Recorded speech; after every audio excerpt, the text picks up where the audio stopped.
Hello दोस्तों, ये हमारा वीडियो है। वीडियो को आप ले सकते हैं, हमें कोई समस्या नहीं है। नॉवेल ऑफ किंग चैनल को सब्सक्राइब करें, लाइक, शेयर और ज्यादा से ज्यादा कमेंट करना। टेक्नोलॉजी पर हम लोग विश्वास कर सकते हैं? विवान का सवाल सुनकर रेहान ने हंसते हुए कहा, इसमें मुझे कोई प्रॉब्लम नजर नहीं आ रही है।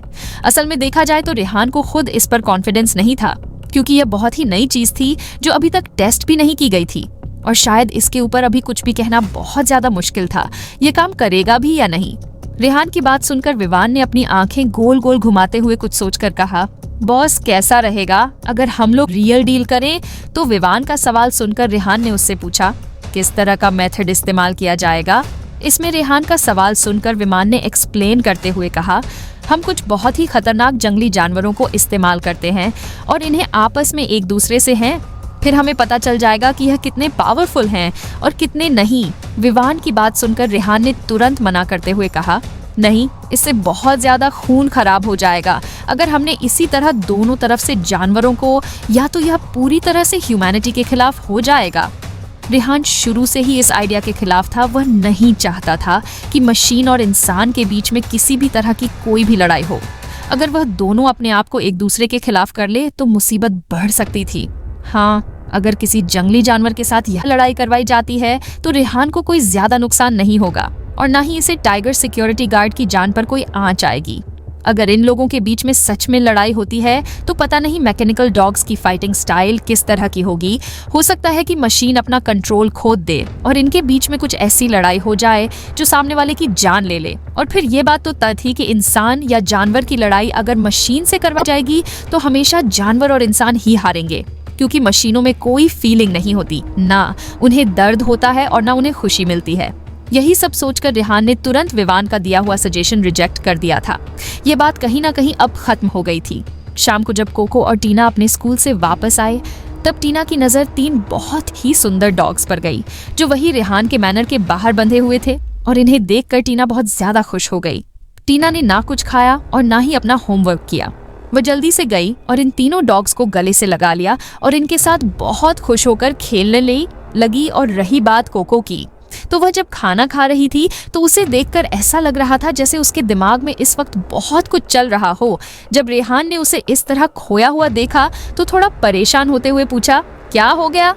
क्या तुम अभी भी जापान वाली बात के बारे में सोच रही हो? रेहान का सवाल सुनकर कोको ने बिना कुछ बोले अपना सिर ना में हिला दिया। उसकी इस हरकत पर रेहान को हंसी आ गई और उसने हंसते हुए कहा, जरूरी नहीं है कि तुम हर एक बात को अपने दिल में ही रखो। अगर तुम चाहो तो मैं तुम्हें तुम्हारे परिवार के पास वापस लेकर जा सकता हूँ और फिर तुम उनके साथ बैठकर आराम से बात कर लेना। रेहान को इस बात से कोई फर्क नहीं पड़ता था कि उसके सामने बैठी हुई लड़की कोई प्रिंसेस है या फिर कुछ और, क्योंकि यह 21वीं सेंचुरी थी और इसमें राजा महाराजा नहीं बल्कि बिजनेसमैन वाली जिंदगी जी जाती थी।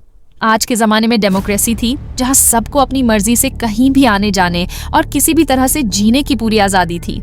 हाँ, वह बात अलग थी कि अभी भी बहुत सारे देश ऐसे थे जो अपने रिवाजों परंपराओं से बाहर नहीं निकल पाए थे, पर उनकी ताकत उनका नाम बस सिर्फ नाम के लिए रह गया था, क्योंकि अब वहां भी डेमोक्रेसी ने धीरे धीरे अपनी जगह बना ली थी।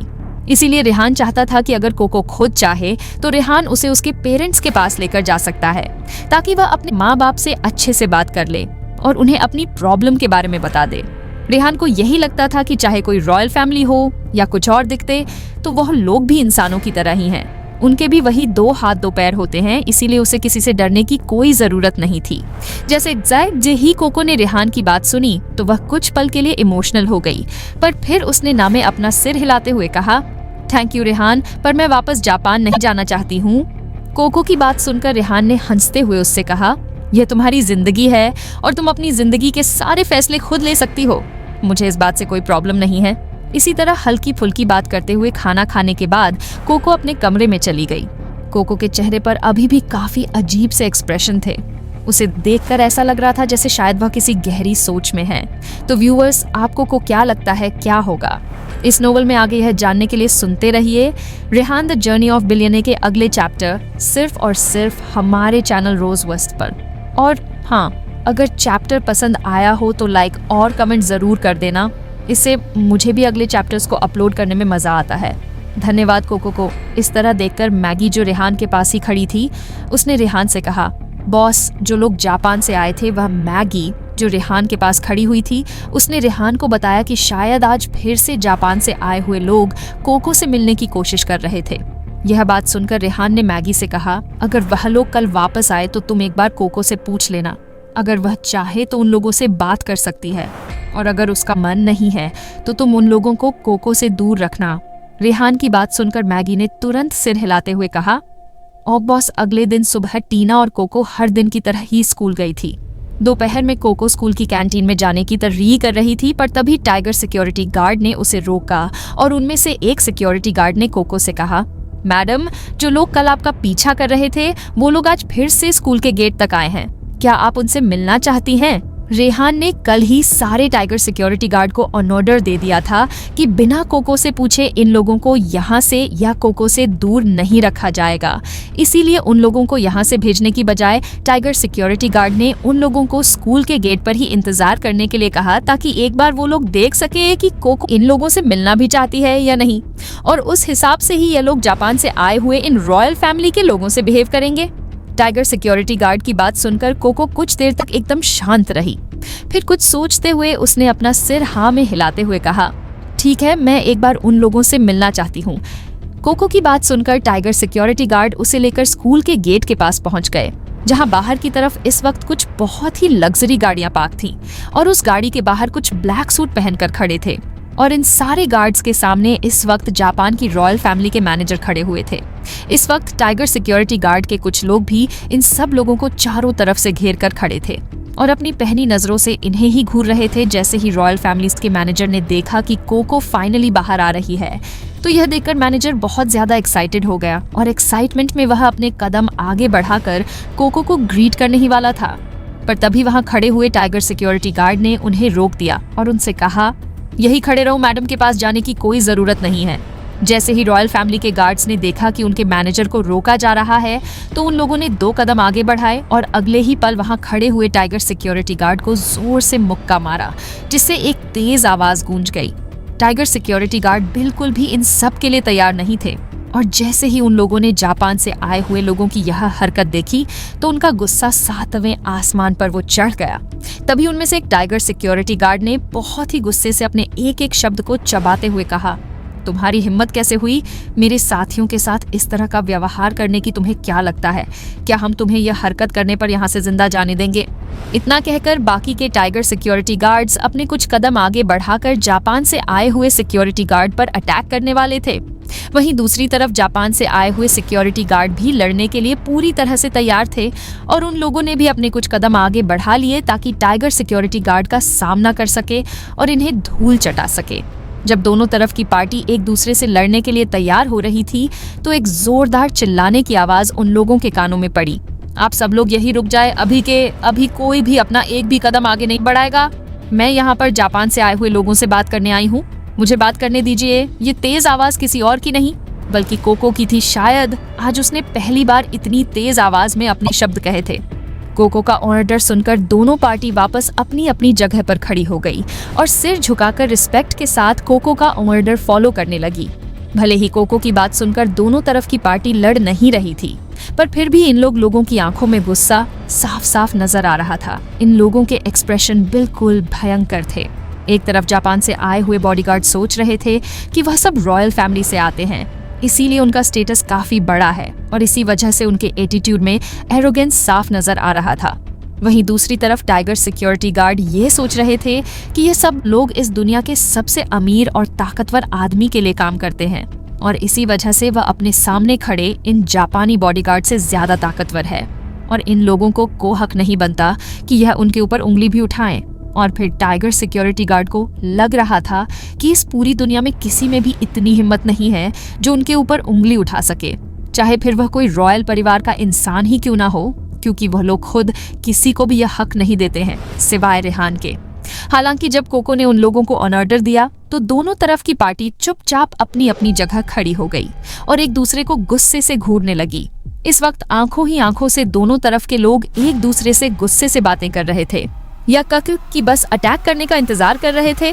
तभी कोको कुछ कदम आगे चलकर अपने रॉयल परिवार के मैनेजर के बगल में जाकर खड़ी हुई और थोड़ी धीमी आवाज में बोली, मैनेजर रमाकांत जी, जैसे ही उस मैनेजर ने कोको के मुंह से अपना नाम सुना तो एक गहरी लंबी सांस ली और उसके बाद मुस्कुराते हुए कोको की तरफ देखकर बोला, प्रिंसेस कोयल फॉलो मी बैक। मैनेजर की बात सुनकर कोको ने तुरंत अपना सिर ना में हिलाते हुए कहा, मैं वापस नहीं जाऊंगी।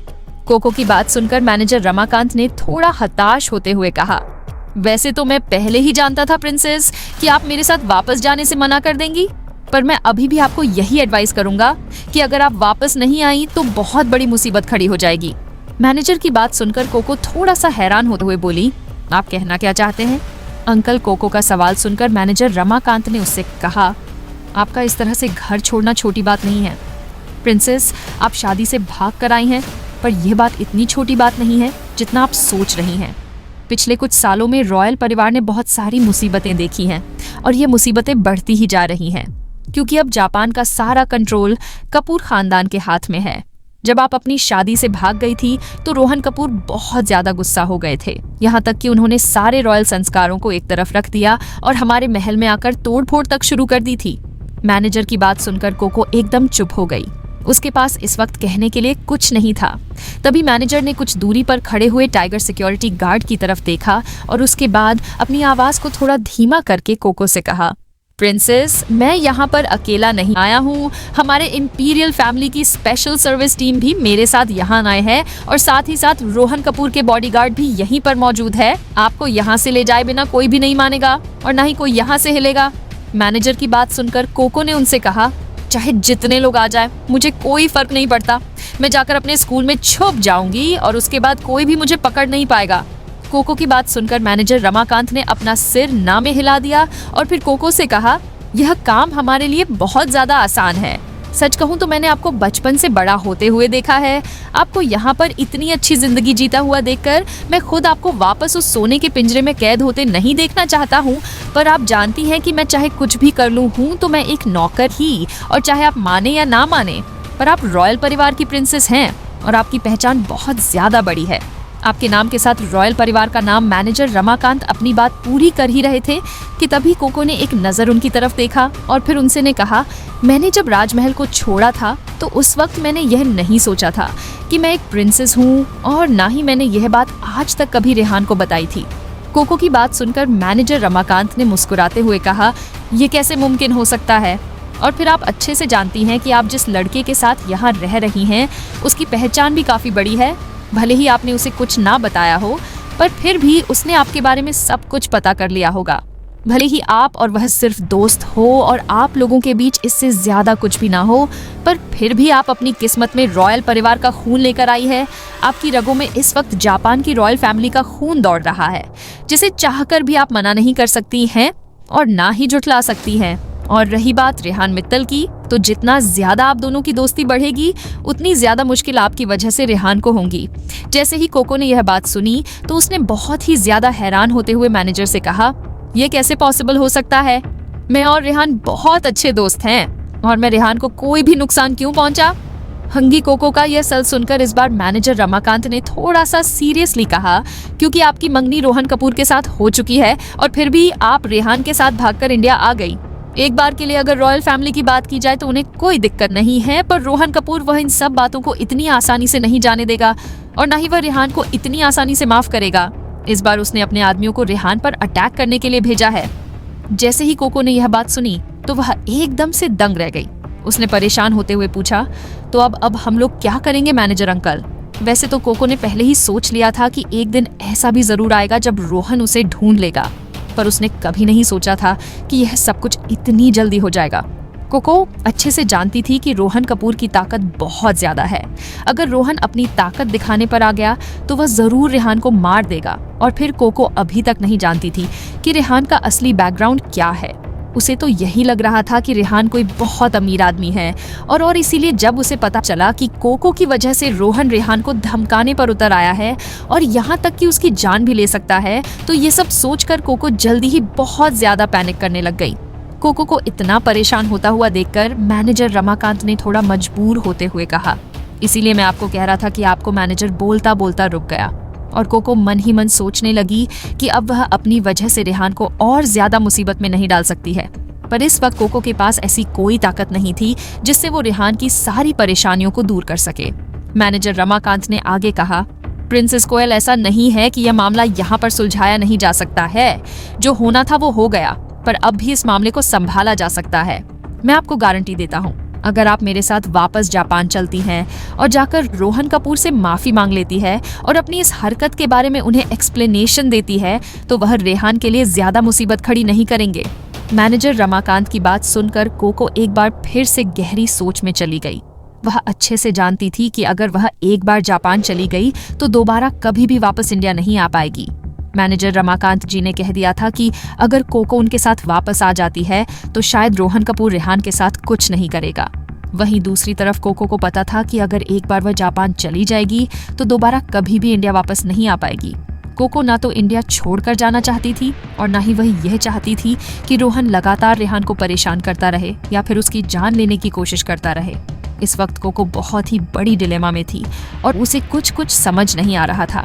कोको को इतना परेशान देखकर मैनेजर रमाकांत जी ने कोको से कहा, प्रिंसेस, मैं जानता हूँ कि इस मामले में कोई भी डिसीजन लेना आपके लिए बहुत ज्यादा मुश्किल है, पर आप भी जानती हैं कि दुनिया इसी तरह से चलती है।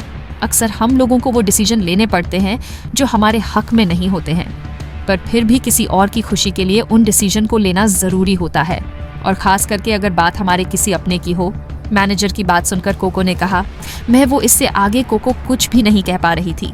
वहीं दूसरी तरफ मैनेजर रमाकांत भी इस वक्त किसी भी तरह की जल्दबाजी में नहीं थे। कोको आगे कुछ कह पाती उससे पहले ही मैनेजर ने उससे कहा, प्रिंसेस, मैं कुछ दिन के लिए रोहन कपूर के आदमियों को रेहान पर अटैक करने से रोक सकता हूँ। आपको बस सोच समझकर अपना डिसीजन लेना होगा। जब आप अपना डिसीजन ले तब मुझे बता देना। मैनेजर रमाकांत की बात सुनकर कोको ने उनसे धीरे से अपना सिर हिलाकर कहा, मुझे कुछ समय चाहिए, उसके बाद ही मैं कोई निर्णय कर पाऊंगी। कोको की बात सुनकर मैनेजर ने हल्की सी एक मुस्कान दी और उसके बाद अपने आदमियों के साथ वहां से चला गया। इन सब लोगों के जाते ही कोको वापस अपने स्कूल की कैंटीन में चली गई और वहां बैठकर अपने लंच बॉक्स को देखने लगी। इस वक्त उसे देखकर ऐसा लग रहा था जैसे उसका खाना खाने का कोई मन नहीं है। इस वक्त उसका दिमाग पूरी तरह से अलग अलग ख्यालों से भरा हुआ था। जब से कोको रेहान से मिली थी तब से उसकी वजह से रेहान की जिंदगी में कोई ना कोई मुसीबत आती ही जा रही थी। हालांकि इस बार जो मुसीबत आई थी वह पहले वाली मुसीबत से अलग थी। पहले जितनी भी प्रॉब्लम आई थी उन सबको रेहान ने बहुत आराम से हैंडल कर लिया था, पर इस बार रेहान की मुलाकात रोहन कपूर से होने वाली थी, जो अपने आप में बहुत ज्यादा ताकतवर था। अगर किसी भी वक्त रोहन को ऐसा लगा कि रेहान की वजह से उसके लिए थोड़ी सी भी प्रॉब्लम हो रही है तो वह रेहान को मारने में 1 मिनट भी नहीं लगाएगा। ये सब सोच कर कोको बहुत ज्यादा परेशान हो गई थी। उसने अपने मन में सोचा कि रेहान ने हमेशा उसके लिए अच्छा किया है, अपने दोस्ती का फर्ज निभाया है, पर आज जब उसकी बारी आई है तो वह सिर्फ अपने बारे में सोच रही है। यही सब सोचते सोचते कोको ने खुद से कहा, नहीं, मैं रेहान को अब और किसी भी मुसीबत में नहीं फंसने दूंगी। शाम के वक्त जब कोको वापस घर पहुंची तो रेहान ने देखा कि कोको इस वक्त आराम से अपने कमरे में सो रही है। पिछले कुछ दिनों से लगातार कोको परेशान नजर आ रही थी और ऐसे में आज उसे सुकून से सोता हुआ देखकर रेहान को भी काफी ज्यादा अच्छा लग रहा था। इस वक्त कोको के चेहरे पर एक अलग ही सुकून था और उसे देखकर लग रहा था जैसे उसकी सारी चिंता दूर हो गई हो। अपनी दोस्त को खुश देखकर रेहान भी खुश हो गया और अपने मन में सोचने लगा कि शायद पिछले कुछ दिनों से जो कुछ भी हो रहा था उसका सल्यूशन कोको को मिल गया है और इसीलिए वह अब फिर से पहले की तरह खुश रहने लगी है। रेहान जब वापस अपने कमरे में लौटकर आया तो उसने पास में खड़ी हुई मैगी से पूछा, क्या कोको आज भी जापान से आए हुए लोगों से मिली थी? रेहान का सवाल सुनकर मैगी ने तुरंत हाँ में अपना सिर हिलाया और कहा, जी बॉस, आज कोको उन लोगों से मिली थी और जो लोग कोको से मिलने आए थे उनकी आइडेंटिटी की इन्वेस्टिगेशन कर ली गई है। यह आदमी जो कोको से मिलने आया था वह जापान की रॉयल फैमिली का सीनियर मैनेजर है और उसका नाम रामानंद है। कोको से कुछ बात करने के बाद वह आदमी वहां से चला गया था। जैसे ही रेहान ने यह बात सुनी तो उसने अपनी एक आईब्रोज ऊपर की तरफ चढ़ाते हुए थोड़ा शक करते हुए कहा, अच्छा। तभी मैगी ने रेहान को आगे बताया, आज सिर्फ जापान की रॉयल फैमिली से ही लोग नहीं आए थे, बल्कि जापान के कंट्रोलर रोहन कपूर के भी बहुत सारे आदमी यहाँ आए थे। यह सब लोग फिलहाल शहर के डाउनटाउन एरिया में रह रहे हैं। क्या हमें किसी को वहाँ इन लोगों पर नजर रखने के लिए भेजना चाहिए? मैगी की बात सुनकर रेहान ने 1 मिनट के लिए कुछ सोचा और उसके बाद उससे कहा, नहीं, रहने दो, फिलहाल इसकी कोई जरूरत नहीं है। टाइगर सिक्योरिटी गार्ड इस वक्त पहले ही जरूरत से ज्यादा सिक्योरिटी दे रही है और मेहनत कर रहे हैं। अगर उन लोगों को और ज्यादा काम दिया गया तो उनके लिए मुश्किलें बढ़ जाएंगी। रेहान की बात सुनकर मैगी ने रेहान से कहा, पर यह लोग मैगी आगे रेहान से कुछ कहना चाहती थी, पर तभी उसने खुद को रोक लिया। मैगी को चुप देखकर रेहान ने उससे कहा, जापान से जो भी लोग यहाँ आए हैं वह सब कोको को अपने साथ वापस लेकर जाना चाहते हैं। अगर कोको वहां जाना चाहती है तो उसे रोकने का मुझे कोई हक नहीं है और ना ही मैं उसे रोकूंगा। रेहान की बात सुनकर मैगी ने सवाल करते हुए पूछा, पर अगर ये लोग जबरदस्ती कोको को अपने साथ जापान लेकर गए? तो मैगी की बात सुनकर रेहान को हंसी आ गई और उसने हंसते हुए कहा, यहाँ पर तो किसी की भी आने की हिम्मत नहीं है। हाँ, जब कोको स्कूल में रहे तो उस वक्त सारे टाइगर सिक्योरिटी गार्ड को अलर्ट कर दो। अगर कोई भी जबरदस्ती स्कूल के अंदर घुसने की कोशिश करे तो बिना कोई रहम खाए उन्हें तुरंत वहीं पर मार देना और तब तक मारना जब तक वह लोग मर ना जाए। रेहान की कमांड सुनकर मैगी ने तुरंत कहा, मैं समझ गई बॉस, ऐसा ही होगा। रेहान ने अभी अभी जो कहा था वह बिल्कुल क्लियर था।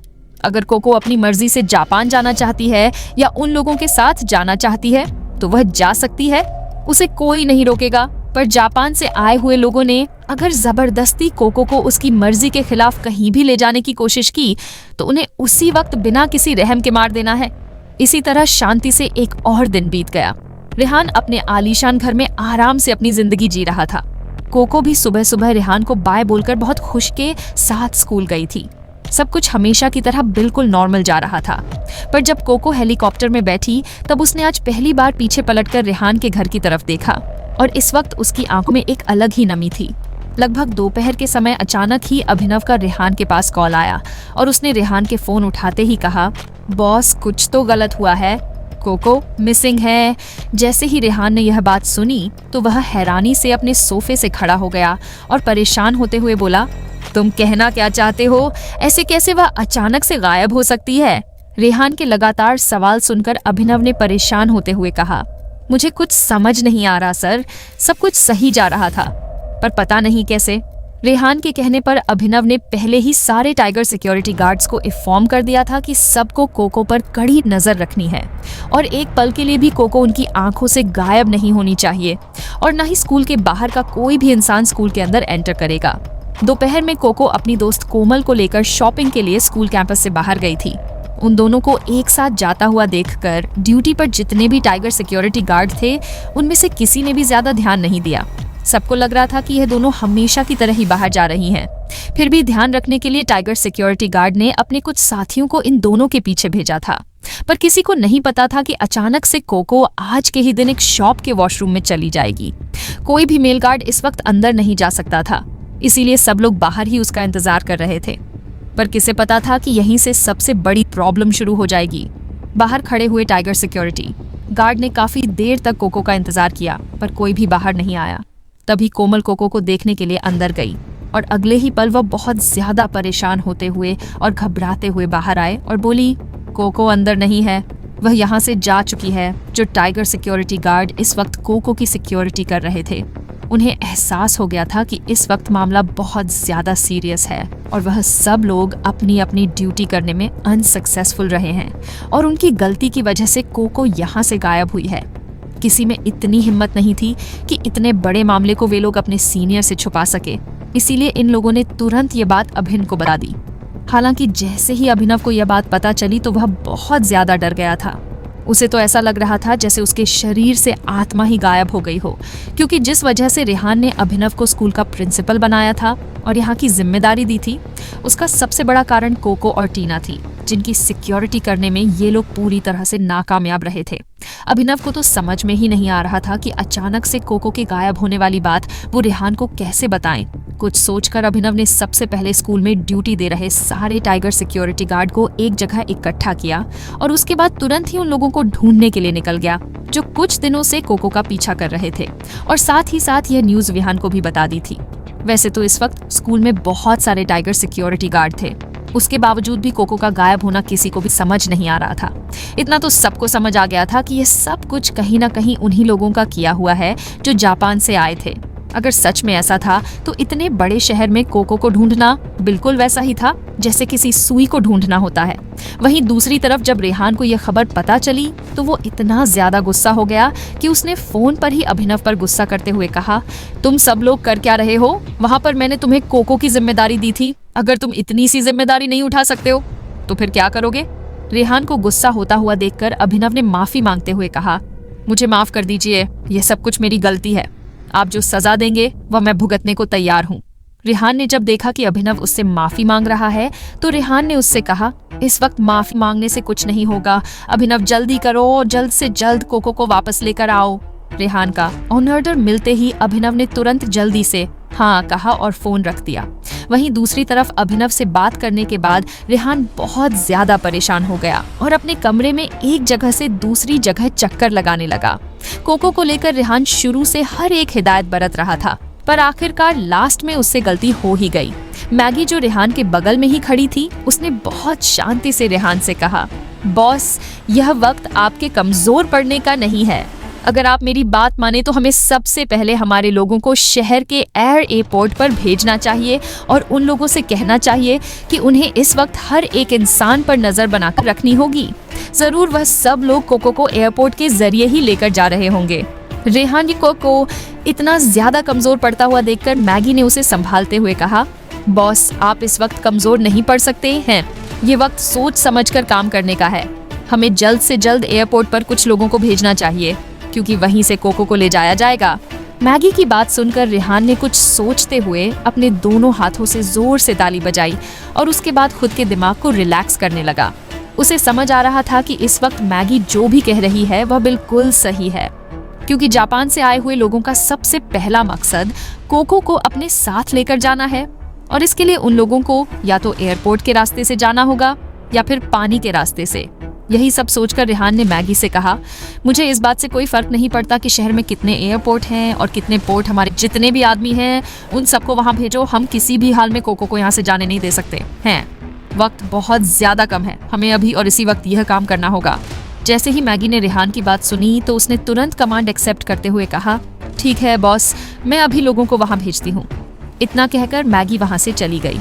रेहान इस वक्त आराम से अपने रूम में नहीं बैठ सकता था, इसीलिए घबराहट और बेचैनी से वह इधर उधर घूमने लगा। इस वक्त रेहान खुद शहर में जाकर कोको को ढूंढना चाहता था, बजाय अपने सबॉर्डिनेट के भरोसे बैठने के। वहीं दूसरी तरफ रेहान ने अपने मन में सोचा कि चाहे कोई रॉयल परिवार हो या फिर कपूर परिवार, किसी में भी इतनी हिम्मत नहीं है कि उसकी मर्जी के बिना उसके लोगों को इस शहर से बाहर लेकर जा सके। और यही सब सोचकर रेहान खुद को हिम्मत देते हुए बोलने लगा कि चाहे जो हो जाए, पर कोई भी यहाँ से इतनी आसानी से बचकर नहीं जा पाएगा। हालांकि रेहान ने इस बात की उम्मीद नहीं की थी कि जापान से आए हुए लोग इतने ज्यादा ताकतवर होंगे, क्योंकि वे खुद ही रेहान से छुपने की कोशिश नहीं कर रहे थे। और रही बात कोको को छुपाकर यहाँ से ले जाने की, तो वे लोग खुद ही अपनी जगह के बारे में रेहान को बता रहे थे। उनमें से कोई भी किसी भी तरह से छूटने की कोशिश नहीं कर रहा था। जल्दी ही मैगी रेहान को ढूंढते हुए उसके पास आए और उससे बोली, बॉस, हमने उन लोगों को ढूंढ लिया है। जैसे ही रेहान ने मैगी की बात सुनी तो उसने हैरान होते हुए पूछा, क्या कहा? इतनी जल्दी कहाँ है? वह रेहान का सवाल सुनकर मैगी ने उससे कहा, वो सब लोग कोको को लेकर एयरपोर्ट पर पहुंचे थे। हालांकि हमारे सारे आदमियों ने उन्हें वहां पर घेर लिया और अब वे लोग बचकर यहाँ से नहीं जा सकते हैं। मैगी की बात सुनते ही रेहान ने खुश होते हुए कहा, ये तो बहुत अच्छी बात है। रेहान को इतना खुश देखकर मैगी ने अपना सिर ना में हिलाते हुए कहा, आप जितना सोच रहे हैं ये सब कुछ उतना सही नहीं है। इमरजेंसी होने की वजह से हमने एयरपोर्ट पर बहुत सारे लोगों को नहीं भेजा था। मुझे इस बात का डर है कि कहीं जापान से आए हुए लोग हमारे लोगों पर भारी ना पड़ जाए। अगर एक बार लड़ाई शुरू हो गई तो वह लोग अपने कुछ आदमी को यहाँ छोड़ देंगे और कोको को अपने साथ वापस ले जाएंगे। मैगी की बात सुनकर रेहान ने उससे कहा, अभी और इसी वक्त एयरपोर्ट पर रिफॉर्म कर दो, कोई भी प्लेन यहाँ से टेक ऑफ करके नहीं जाएगा।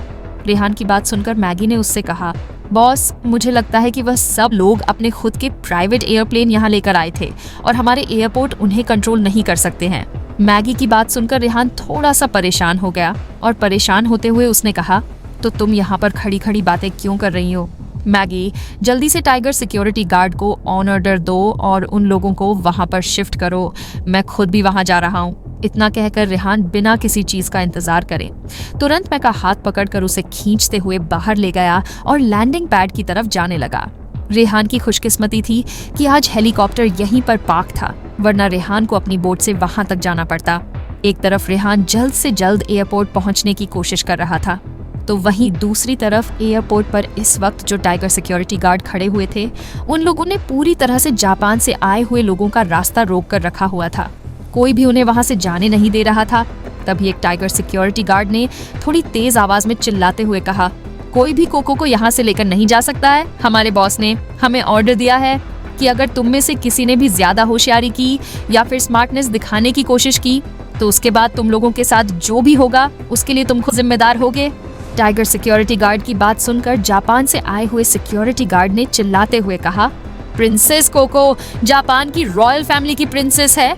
तुम लोगों को किसने हक दिया हम लोगों को रोकने का, और तुम लोगों की हिम्मत कैसे हुई हमारी प्रिंसेस को यहाँ इस तरह छुपा कर रखने की। जापान से आए हुए इस सिक्योरिटी गार्ड की बात सुनकर टाइगर सिक्योरिटी गार्ड ने तेज आवाज में कहा, कहाँ की रॉयल फैमिली? ये तुम लोगों का देश नहीं है, हमारा देश है, और यहाँ हमारी मर्जी के खिलाफ कुछ नहीं हो सकता। इस वक्त कोको को जापान से आए हुए लोगों ने चारों तरफ से घेर रखा था और उनके बीच में खड़ी कोको अपना सिर नीचे करके चुपचाप खड़ी हुई थी। इस तरह कोको को चुपचाप देखकर सारे टाइगर सिक्योरिटी गार्ड थोड़े से घबरा गए थे, क्योंकि इस वक्त उनकी संख्या 10 से भी कम थी। वहीं दूसरी तरफ जापान से आए हुए 100 से भी ज्यादा लोग अपोजिट साइड में खड़े हुए थे, और सबसे बड़ी बात, उन लोगों को देखकर ऐसा लग रहा था कि वे सभी लोग बहुत ज्यादा ट्रेड और एक्सपर्ट हैं, और उनमें से कोई भी गली का गुंडा नहीं है। इस बात से कोई फर्क नहीं पड़ रहा था कि टाइगर सिक्योरिटी गार्ड अपने आप में कितने ताकतवर थे, पर फिर भी थे तो वे सब लोग इंसान ही, और इतने सारे दुश्मनों के सामने ये 10 लोग किसी भी हाल में नहीं टिक सकते थे। फिर भी ये सारे लोग यहाँ पर हिम्मत करके खड़े हुए थे कि इनके जीते जी तो किसी भी हाल में कोको को कोई भी यहाँ से नहीं ले जा सकेगा। और साथ ही साथ ये सब लोग इस वक्त यही सोच रहे थे कि किसी भी तरह से इनके बाकी साथी यहाँ आ जाए, ताकि यह लोग अपने दुश्मनों का अच्छे से मुकाबला कर सके। तभी उनमें से एक जापानी बॉडीगार्ड ने बहुत तेज आवाज में कहा, जल्दी से हमारा रास्ता साफ करो, हमारे पास यहाँ खड़े होकर तुम्हारे साथ टाइम बर्बाद करने के लिए बिल्कुल भी वक्त नहीं है। अगर तुम लोगों ने अगले 2 मिनट में हमारा रास्ता खाली नहीं किया तो उसके बाद तुम्हारे साथ जो कुछ भी होगा उसके लिए तुम सब खुद जिम्मेदार होगे। जापानी बॉडीगार्ड की बात सुनकर टाइगर सिक्योरिटी गार्ड ने पीछे हटने से मना कर दिया और कहा, हमने तुमसे पहले भी कहा था और अब फिर से कह रहे हैं, हम यहाँ से बिल्कुल भी नहीं हटने वाले हैं। अगर तुम लोगों को यहाँ से जाना ही है तो हमारी लाश के ऊपर से होकर जाना होगा। टाइगर सिक्योरिटी गार्ड की यह बात सुनकर जापानी बॉडीगार्ड ने तुरंत कहा, ठीक है तो हम ऐसा ही करेंगे। जब जापानी बॉडीगार्ड ने देखा कि टाइगर सिक्योरिटी गार्ड अपनी जगह से हिलने का नाम नहीं ले रहे हैं तो उनसे अपना गुस्सा और ज्यादा दबाया नहीं गया। जापान से आए हुए लोगों को अच्छे से पता था कि यह शहर और यह देश दोनों ही उनका अपना नहीं है। अगर इन लोगों ने इस मामले को ज्यादा खींचा तो इन लोगों के लिए मुसीबतें बढ़ सकती है। इन सब लोगों को डर लग रहा था कि कहीं रेहान अपने लोगों को यहाँ लेकर पहुंच ना जाए और उन लोगों का पीछा ना करे। इस वक्त जापान से आए हुए लोगों के पास अभी भी बहुत हद तक यहाँ से आराम से निकलने का मौका था, क्योंकि उनके दुश्मन इस वक्त संख्या में बहुत कम थे। पर तभी एक चिल्लाती हुई आवाज आई। स्टॉप की आवाज किसी और की नहीं बल्कि कोको की थी। कोको की आवाज सुनकर दोनों तरफ के लोग वहीं अपनी जगह रुक गए। दूसरी तरफ जो टाइगर सिक्योरिटी गार्ड खड़े हुए थे वह लोग तो अचानक से कोको की आवाज सुनकर बहुत ज्यादा हैरान हो गए, क्योंकि वे लोग कब से कोको के कुछ बोलने का इंतजार कर रहे थे। तभी एक टाइगर सिक्योरिटी गार्ड ने कहा, मैडम आप चिंता मत कीजिए, हम किसी को भी आपको यहाँ से नहीं ले जाने देंगे। बॉस यहाँ जल्दी ही पहुँचते होंगे। जैसे ही कोको ने यह बात सुनी कि रेहान जल्दी ही उसके पास पहुँचने वाला है तो उसका दिल जोर जोर से धड़कना शुरू हो गया। वहीं कोको के बगल में खड़े उसके मैनेजर मिस्टर रमाकांत ने थोड़ा परेशान होते हुए कहा, प्रिंसेस क्या आप अभी भी अपने डिसीजन को लेकर पूरी तरह से श्योर नहीं है? आपको जल्दी से जल्दी डिसीजन लेना होगा। तभी जिस आदमी को कपूर खानदान ने अपना रिप्रेजेंटेटिव बनाकर भेजा था उसने कोको से कहा, प्रिंसेस आपके पास और कोई दूसरा रास्ता नहीं है, इस वक्त चीजों को और ज्यादा कॉम्प्लिकेट मत कीजिए। मैनेजर और उस आदमी की बात सुनकर कोको ने हाँ में अपना सिर हिलाते हुए कहा, मुझे पता है कि मुझे क्या करना है, मुझे थोड़ा वक्त दीजिए, मैं एक आखिरी बार रेहान को देखना चाहती हूँ। कोको की बात सुनकर मैनेजर ने कहा, बट प्रिंसेस आप इतना कहकर बीच में ही मैनेजर चुप हो गया और गहरी लंबी सांस लेने लगा। उसके बाद उसने एक नजर उठाकर कपूर परिवार से आए हुए लोगों की तरफ देखा क्योंकि इस मामले में कोई भी डिसीजन लेने का हक सिर्फ इस वक्त कपूर खानदान के लोगों को था। इस वक्त रॉयल परिवार के मैनेजर होने की वजह से रमाकांत जी को भी ज्यादा कुछ कहने का कोई अधिकार नहीं था। इस वक्त कपूर खानदान ने जिन लोगों को यहाँ पर भेजा था उनका सिर्फ एक ही मकसद था, और वह था कोको को अपने साथ वापस जापान लेकर जाना। इसके अलावा उनके दिमाग में इस वक्त और कोई भी ख्याल नहीं आ रहा था। वहीं दूसरी तरफ अपनी बात कहते वक्त कोको का एटीट्यूड बहुत ही ज्यादा फर्म था और उसे देखकर साफ पता चल रहा था कि वह एक आखिरी बार रेहान से मिलना चाहती है। वहीं दूसरी तरफ टाइगर सिक्योरिटी गार्ड इस वक्त थोड़े से रिलैक्स नजर आ रहे थे, क्योंकि उन लोगों को ऐसा लग रहा था कि चीजें अब उनके हिसाब से थोड़ी सी बेहतर हो रही हैं। इन लोगों को ऐसा लग रहा था कि अगर कुछ देर और यह लोग कोको को और जापान से आए हुए लोगों को यहाँ रोकने में कामयाब हो जाते हैं तो उनके बॉस रेहान जल्द ही उन तक पहुंच जाएंगे। वहीं दूसरी तरफ कोको की बात सुनकर कपूर खानदान से आए हुए लोगों ने साफ मना करते हुए कहा, आप अच्छी तरह से जानते हैं कि यह मुमकिन नहीं है। इस आदमी की बात सुनकर कोको ने एक नजर उठाकर उसे बहुत ही फर्म एटीट्यूड के साथ देखा और फिर उससे कहा, तुम्हें चिंता करने की कोई जरूरत नहीं है। जब मैं एक बार तुम लोगों के साथ स्कूल छोड़कर यहाँ तक आ गई हूँ तो मैं जरूर तुम लोगों के साथ वापस जापान जाऊंगी। मैं बस एक आखिरी बार रेहान से मिलना चाहती हूँ। कोको के ना कहने के बाद भी कपूर खानदान से आए हुए उस आदमी ने तुरंत मना कर दिया और कहा कि पर उससे पहले बहुत देर हो चुकी थी। कपूर खानदान से आए हुए लोग भी कोको की इस हरकत को देखकर एकदम हैरान रह गए थे और उन लोगों ने अपने हाथ कोको को बचाने के लिए आगे बढ़ाए ही थे, पर तभी कुछ ऐसा हुआ जिसकी उन लोगों ने बिल्कुल उम्मीद नहीं की थी। कोको ने अभी तक अपने गले पर उस चाकू को रख लिया था और अगर हल्का सा भी वह चाकू इधर उधर होता या कोको का हाथ हिलता तो शायद उसे चोट लग सकती थी। वैसे तो कपूर खानदान से आए हुए लोगों का व्यवहार बहुत ही ज्यादा बेकार था, पर फिर भी उन लोगों को यह बात माननी ही पड़ी कि कोको अभी भी एक प्रिंसेस है और आने वाले टाइम में उनके बॉस की वाइफ बनने वाली है। ऐसे में वे लोग किसी भी हाल में कोको को कोई भी नुकसान पहुंचने नहीं दे सकते थे। तभी कपूर खानदान के एक बॉडीगार्ड ने कोको से कहा, प्रिंसेस प्लीज इस चाकू को नीचे रख दीजिए, मैं आपकी हर बात मानने को तैयार हूँ। इस वक्त तक टाइगर सिक्योरिटी गार्ड भी बहुत ज्यादा हैरान हो गए थे। उन्होंने भी कोको से कहा, मैडम प्लीज आप हमारी बात मान जाए, यह चाकू बहुत ही ज्यादा खतरनाक हो सकता है, प्लीज इसे नीचे रख दीजिए। इन सब लोगों की बात सुनकर भी कोको अपनी जगह से नहीं हिली और ना ही उसने उस चाकू को हटाया, क्योंकि वह अच्छे से जानती थी कि अगर एक बार उसने ऐसा कर लिया तो कपूर खानदान से आए हुए लोग उसे दोबारा इस तरह की कोई भी हरकत नहीं करने देंगे और ना ही उसे दोबारा कोई मौका मिलेगा यहाँ रुकने का। वैसे तो कोको ने खुद ही यह डिसीजन लिया था कि वह जापान से आए हुए लोगों के साथ वापस जाएगी। हालांकि अभी भी उसका दिल यहाँ से जाने के लिए मान नहीं रहा था। वह अभी भी यहीं पर रहना चाहती थी, पर वह नहीं चाहती थी कि उसकी वजह से रेहान को कोई भी परेशानी हो या फिर उसकी जिंदगी खतरे में पड़े। आज सुबह कोको जब रेहान को बाय बोलकर स्कूल के लिए निकली थी तो उस वक्त वह इस तरह से दिखा रही थी जैसे वह बहुत ज्यादा खुश है और हमेशा की तरह न ऑल है। हालांकि वहां से जाने के बाद दिल ही दिल में उसे बहुत ज्यादा रोना आ रहा था। अब ये सब लोग एयरपोर्ट तक पहुंच गए थे और शायद जिंदगी में दोबारा कोको कभी भी अपने बेस्ट फ्रेंड रेहान से नहीं मिल पाएगी।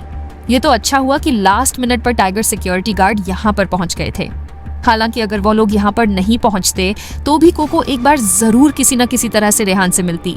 जब से कोको को पता चला था कि रेहान उससे मिलने के लिए यहाँ आ रहा है और अभी रास्ते में है, तब से उसका दिल बहुत ज्यादा बेचैन हो रहा था और वह हर हाल में एक बार रेहान को देखना चाहती थी।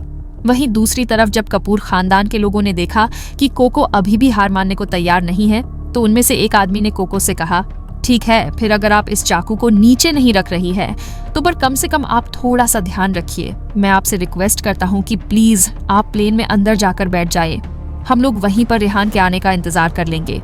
इन लोगों को भी डर लग रहा था कि अगर रेहान यहाँ पर पहुंच गया तो कोई ना कोई परेशानी जरूर खड़ी होगी। अपने आप को से रखने के लिए जल्दी से जल्दी प्लेन में बैठ जाना ही ठीक था, क्योंकि उसके बाद रेहान इन लोगों को किसी भी तरह से नहीं रोक पाएगा और उसके बाद कोको को भी ये लोग जबरदस्ती यहाँ से ले जा पाएंगे। कोको बेवकूफ नहीं थी, उसे सब समझ आ रहा था कि यह लोग क्या करने की कोशिश कर रहे हैं, पर फिर भी कुछ सोचकर उसने अंदर बैठने के लिए हाँ कह दिया। कोको के मान जाने पर टाइगर सिक्योरिटी गार्ड जो अभी तक इन सभी लोगों का रास्ता रोककर खड़े थे, उन लोगों को भी ना चाहते हुए रास्ता बनाना पड़ा और कोको को प्लेन के अंदर तक जाने देना पड़ा। फिलहाल यह लोग सिर्फ इतना ही कर सकते थे कि कोको को प्लेन के बॉटम एरिया तक फॉलो कर सके। हालांकि टाइगर सिक्योरिटी गार्ड बहुत ज्यादा स्मार्ट थे और उन लोगों को समझ आ रहा था कि जापान से आए हुए लोग क्या करने की कोशिश कर रहे हैं। इसीलिए उन लोगों ने एयरप्लेन तक जाने का रास्ता तो छोड़ दिया, पर बोर्डिंग गेट पूरी तरह से ब्लॉक कर दिया ताकि कोई भी वहां से जा ना सके। यह लोग लगातार जापान से आए हुए लोगों को घूर रहे थे और उनकी हर एक हरकत पर पूरी तरह से नजर रखे हुए थे। अगले ही पल टाइगर सिक्योरिटी गार्ड की बहुत बड़ी फौज फाइनली वहां पर पहुंच गई। इस वक्त 1000 से भी ज्यादा टाइगर सिक्योरिटी गार्ड जापान से आए हुए लोगों को और उस प्लेन को घेर कर खड़े हुए थे। जल्दी ही रेहान का हेलीकॉप्टर भी हवा में दिखाई देने लगा और अगले ही पल एक जगह पर लैंड हो गया। जैसे ही कोको ने रेहान को लोगों की भीड़ में से अपनी तरफ आते हुए देखा तो वह अपने आप को रोक नहीं पाए और उसकी आंखों से लगातार आंसू निकलने लगे। उसने लगभग रोते हुए भरे गले से रेहान का नाम पुकारते हुए कहा, रेहान। कोको को अपने सामने देखकर रेहान ने उससे पूछा, कोको, क्या यह लोग तुम्हें अपने साथ जबरदस्ती ले जाने की कोशिश कर रहे हैं? तुम चिंता मत करो, अब मैं यहाँ आ गया हूँ। अब कोई भी तुम्हें यहाँ से लेकर नहीं जा सकता है। इतना कहकर रेहान ने अगले ही पल वहां खड़े हुए सारे जापानी लोगों को घूर कर देखा। इस वक्त उसकी आंखों से गुस्सा और आग दोनों साफ छलक रहे थे। तभी अचानक से कोको ने रेहान से कहा, नहीं रेहान, इन लोगों के साथ जाने का मेरा अपना फैसला था। जैसे ही रेहान ने यह बात सुनी तो वह एकदम से दंग रह गया। उसकी हैरानी का इस वक्त कोई ठिकाना नहीं था। उसने हैरान होते हुए कोको से सवाल करते हुए पूछा, क्या तुम खुद जाना चाहती हो? पर क्यों? कोको ने रेहान का यह सवाल पूरी तरह से इग्नोर कर दिया और उसे थैंक यू कहते हुए बोली, रेहान, इतने दिनों तक मेरा इतने अच्छे से ख्याल रखने के लिए तुम्हारा बहुत बहुत शुक्रिया। तुम इस दुनिया में मेरे सबसे अच्छे दोस्त हो और हमेशा रहोगे। तुम्हारे साथ तुम्हारे घर में मैं जितने भी दिन रही हूँ, हर दिन मेरा खुशियों से भरा रहा है। कोको की बात सुनकर रेहान ने फिर से उससे सवाल करते हुए पूछा, मुझे यह सब कुछ नहीं जानना। कोको, क्या तुम सच में अपनी मर्जी से इन लोगों के साथ जा रही हो? रेहान का सवाल सुनकर इस बार कोको ने अपनी गर्दन हाँ में हिलाते हुए कहा, हाँ रेहान। जैसे ही रेहान ने एक बार फिर से वही बात सुनी तो उसे अपने कानों पर बिल्कुल भी विश्वास नहीं हो रहा था। उसने बहुत ही ज्यादा हैरानी से और विश्वास ना करते हुए कोको से कहा, इम्पॉसिबल।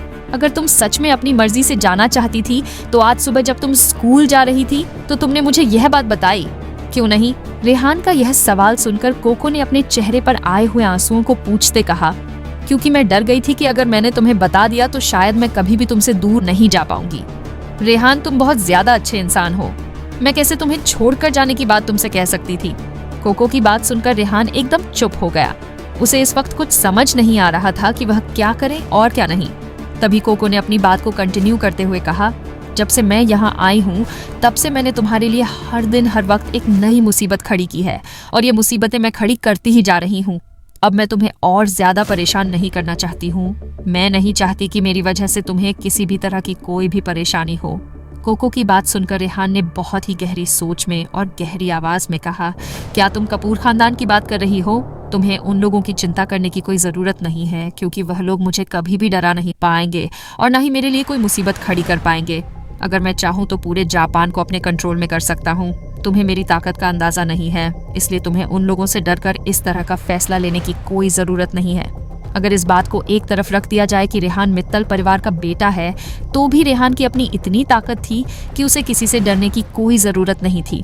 अगर कपूर खानदान अपने सारे बॉडीगार्ड और सारी ताकत के साथ भी रेहान के दरवाजे तक आ जाए तो भी रेहान को उनसे कोई डर नहीं लगता था। रेहान ने पहले ही बहुत बार यह बात कोको से कह दी थी, फिर भी कोको उसकी यह बात समझने को तैयार नहीं थी। उसे यही लग रहा था कि रेहान सिर्फ उसे तसल्ली देने की कोशिश कर रहा है। वैसे अगर देखा जाए तो कपूर खानदान की इतनी बड़ी ताकत के बाद भला किसमें इतनी हिम्मत होगी जो वह अभी भी अपनी हिम्मत दिखाएगा। कोको ने रेहान से कहा, रेहान, मेरी चिंता करने के लिए और मेरा ध्यान रखने के लिए तुम्हारा बहुत बहुत शुक्रिया, पर मैं अब तुम्हें कोई भी और परेशानी नहीं देना चाहती हूँ। और फिर मैं जापान की एक प्रिंसेस हूँ और मुझे अपनी यह जिम्मेदारी उठानी ही होगी। कोको की बात सुनकर रेहान ने उससे पूछा, तो क्या तुमने वापस जाने का डिसीजन ले लिया है? इस सवाल को सुनकर कोको ने सिर्फ एक जवाब दिया, हाँ। जैसे ही रेहान ने यह बात सुनी तो उसने एक गहरी लंबी सांस ली और उसके बाद कोको से कहा, ठीक है, अगर तुम अपनी मर्जी से वापस जाना चाहती हो तो मैं अब तुम्हें बिल्कुल नहीं रोकूंगा। और इतना कहकर रेहान ने अपने हाथ से एक इशारा किया। अगले ही पल वहां खड़े हुए सारे टाइगर सिक्योरिटी गार्ड अपनी जगह से पीछे हो गए और उन लोगों ने उस प्लेन को उड़ने के लिए जगह दे दी। रेहान ने एक बार फिर कोको से कहा, अगर जापान में तुम अपनी जिंदगी से खुश ना रहो तो तुम कभी भी मेरे पास यहाँ वापस आ सकती हो। तुम्हारे दोस्त का घर हमेशा तुम्हारे लिए खुला रहेगा। रेहान की बात सुनकर कोको ने भरे गले से और बहते हुए आंसू के साथ मुस्कुराते हुए रेहान से कहा, मेरी बात को समझने के लिए थैंक यू। रेहान, अपना ध्यान रखना। अगले ही पल एयरप्लेन का केबिन धीरे धीरे बंद होने लगा। जापान से आए हुए लोग लगातार अभी भी रेहान और टाइगर सिक्योरिटी गार्ड को ही देख रहे थे। उन्हें फिलहाल सच में रेहान से बहुत डर लग रहा था। उन्हें लग रहा था कि कहीं रेहान अपना इरादा बदल ना दे और कोको को यहीं पर ना रख ले। कोको इस वक्त प्लेन में बैठ चुकी थी और रेहान अभी भी एक कोने में खड़ा था और लगातार कोको को ही देख रहा था। वहीं दूसरी तरफ टाइगर सिक्योरिटी गार्ड जो जल्दबाजी में यहाँ पर आए थे, उनमें से किसी को भी समझ नहीं आ रहा था कि आखिर रेहान ने उन्हें यहाँ पर इतनी जल्दबाजी में क्यों बुलाया था और अब जापान से आए हुए इन लोगों को यहाँ से क्यों जाने दे रहा है। पर इस वक्त उन्हें यह ऑर्डर रेहान ने दिया था, इसीलिए उनमें से किसी में भी सवाल करने की ना तो हिम्मत थी और ना ही उन्हें इजाजत थी। हालांकि इन सब लोगों को इस वक्त खुद पर बहुत ज्यादा शर्म आ रही थी, क्योंकि इन लोगों के इतने ज्यादा होने के बावजूद भी इनके दुश्मन बहुत ही आसानी से उनकी आंखों के सामने से जा रहे थे और यह लोग कुछ भी नहीं कर सकते थे। वहीं दूसरी तरफ रेहान धीरे धीरे बंद हो रहे कबी के गेट को देख रहा था।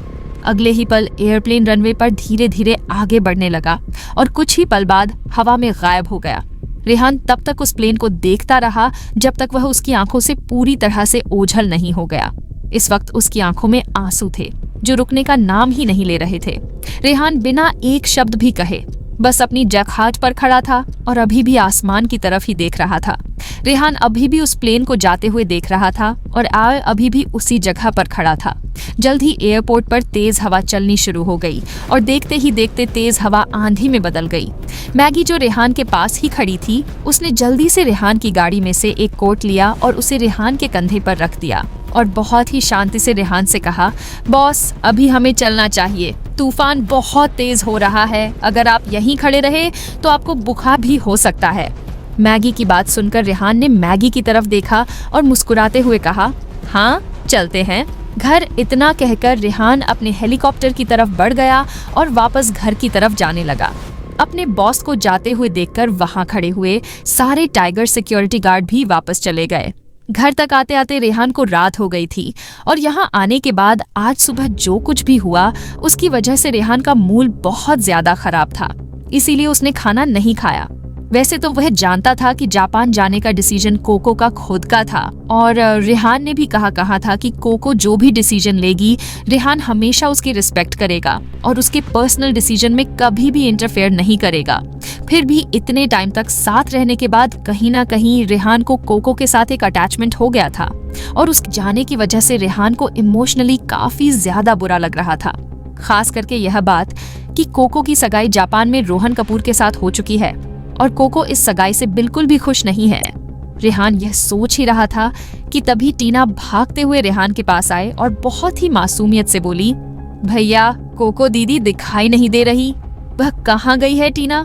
यह सवाल इसलिए पूछ रही थी क्योंकि टीना हमेशा कोको के साथ ही स्कूल जाती थी और उसके साथ ही वापस आती थी, पर आज टीना उसके साथ गई जरूर थी पर वापस नहीं आई थी। वैसे तो टीना यह सवाल उसी वक्त रेहान से पूछना चाहती थी, पर उस वक्त रेहान को थोड़ा उदास देखकर उसने रेहान से कोई सवाल ही नहीं किया और दिन टाइम का इंतजार करने लगी। पर रेहान ने तो आज डिनर किया ही नहीं था, इसलिए टीना के पास कोई दूसरा ऑप्शन नहीं था और वह रेहान के चदी रूम में भागते हुए आए और उससे यह सवाल पूछने लगी।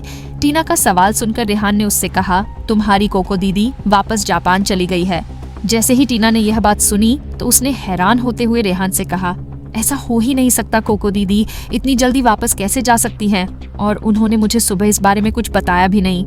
टीना की बात सुनकर रेहान ने उदास मन से कहा, यह सब कुछ कोको ने आज दोपहर को ही डिसाइड किया था। रेहान की बात सुनकर टीना ने हैरान होते हुए एक के बाद एक सवाल करने शुरू कर दिए। क्या कुछ बात हुई है भैया? और यह सब कुछ इतनी अचानक से क्यों डिसाइड हो गया? कोको दीदी वापस कब आएंगी? टीना का यह सवाल सुनकर रेहान ने हंसते हुए कहा, आज कोको की फैमिली उसे लेने के लिए इंडिया आई थी और हो सकता है कि जिंदगी में दोबारा कभी भी कोको वापस यहाँ ना आए। रेहान की बात सुनकर टीना ने उससे कहा, ये सब कुछ इतना जल्दी कैसे हो गया? मुझे इस बारे में कुछ बताया क्यों नहीं? टीना ने जब देखा कि रेहान उसकी बात का कोई जवाब नहीं दे रहा है और चुपचाप बैठा हुआ है, तो उसने रेहान से कहा, आप उन्हें ऐसे कैसे जाने दे सकते हैं? टीना के लगातार सवाल सुनकर कहीं ना कहीं रेहान को गुस्सा आ गया था और आज सुबह की जो भी बात हुई थी उस वजह से भी उसे बहुत ज्यादा बुरा लग रहा था। इसलिए उसने लगभग चिल्लाते हुए गुस्से में टीना से कहा, बस बहुत हो गया, तुम अब भी छोटी हो टीना, और तुम्हें बड़ों के मामलों में बोलने की कोई जरूरत नहीं है। अब तुरंत अपने कमरे में जाओ, अपना होमवर्क पूरा करो और सो जाओ। इतने टाइम में आज पहली बार हुआ था जब रेहान ने टीना पर गुस्सा किया था और उस पर इस तरह से चिल्लाया था। रेहान के इस तरह से चिल्लाने पर टीना कुछ देर के लिए सदमे में चली गई और काफी देर तक कहीं खोई रही। तभी रेहान ने देखा कि टीना की बड़ी बड़ी आंखें इस वक्त आंसुओं से भरी हुई है और वह बहुत ज्यादा डरी हुई भी दिख रही है। टीना को इस तरह देखकर रेहान का दिल एकदम से मेल्ट हो गया और वह खुद पर ही गुस्सा करने लगा कि आखिर उसने इस तरह से टीना पर गुस्सा क्यों किया। रेहान ने खुद को रिलैक्स किया और गहरी लंबी सांस लेते हुए बहुत प्यार से टीना से कहा, तुम्हारी कोको दीदी को हमेशा ही अपने घर जाना था। वो तो बस कुछ टाइम के लिए यहाँ न आई थी, पर तुम चिंता मत करो, अगर उन्हें आगे चलकर कभी टाइम मिला तो वह तुमसे मिलने जरूर आएंगी। रेहान की थोड़ी शांति से भरी आवाज सुनकर कहीं ना कहीं अब टीना अपने सेंस में वापस आ चुकी थी और वह भी थोड़ा सा शांत हो गई थी। उसने धीरे से बड़बड़ा हुए कहा, झूठे कहीं के, मुझे पता है कि कोको दीदी अब कभी वापस नहीं आएंगी। पता नहीं उन्हें जाने की इतनी जल्दी क्या थी। अपने आप से ही बातें करते हुए टीना बिना रेहान की परवाह करे भागते हुए वापस अपने कमरे में चली गई। इसी तरह वक्त बीतता गया और लगभग 10 दिन बीत गए। वैसे तो रेहान के घर पर बहुत सारे लोग रहा करते थे, पर फिर भी रेहान उतना ज्यादा खुश नहीं रहता था। हालांकि इसे अपनी किस्मत मानकर रेहान धीरे धीरे अपने आप में ही खुश रहने लगा था। एक दिन लंच करने के बाद अचानक से रेहान के पास रजत का फोन आया। जैसे ही रेहान ने रजत का फोन देखा तो थोड़ा हैरान हो गया और उसने तुरंत फोन उठाते हुए बोला, हेलो बोलो। रजत ने इस वक्त थोड़ा पैनिक होते हुए रेहान से कहा, रेहान जल्दी से मेरे रिसर्च इंस्टीट्यूट में आ जाओ, मुझे तुम्हें कुछ दिखाना है, प्लीज जल्दी करना। जैसे ही रेहान ने रजत की बात सुनी तो उसने तुरंत उससे कहा, ठीक है मैं अभी आता हूँ। इतना कहकर रेहान ने एक बार अपने पूरे चेहरे पर अपना हाथ फेरा और अपनी सुस्ती को दूर करते हुए तुरंत वहां से इंडस्ट्रियल आइलैंड के लिए निकल गया। पिछले कुछ दिन बहुत ही ज्यादा बोरिंग और अजीब थे रेहान के लिए, पर फाइनली आज कई दिन बाद रजत का फोन आया था और जब भी रजत का फोन आता था कुछ ना कुछ इंटरेस्टिंग जरूर होता था। यही सोचकर रेहान जल्दी से रजत के पास जाने के लिए निकल गया।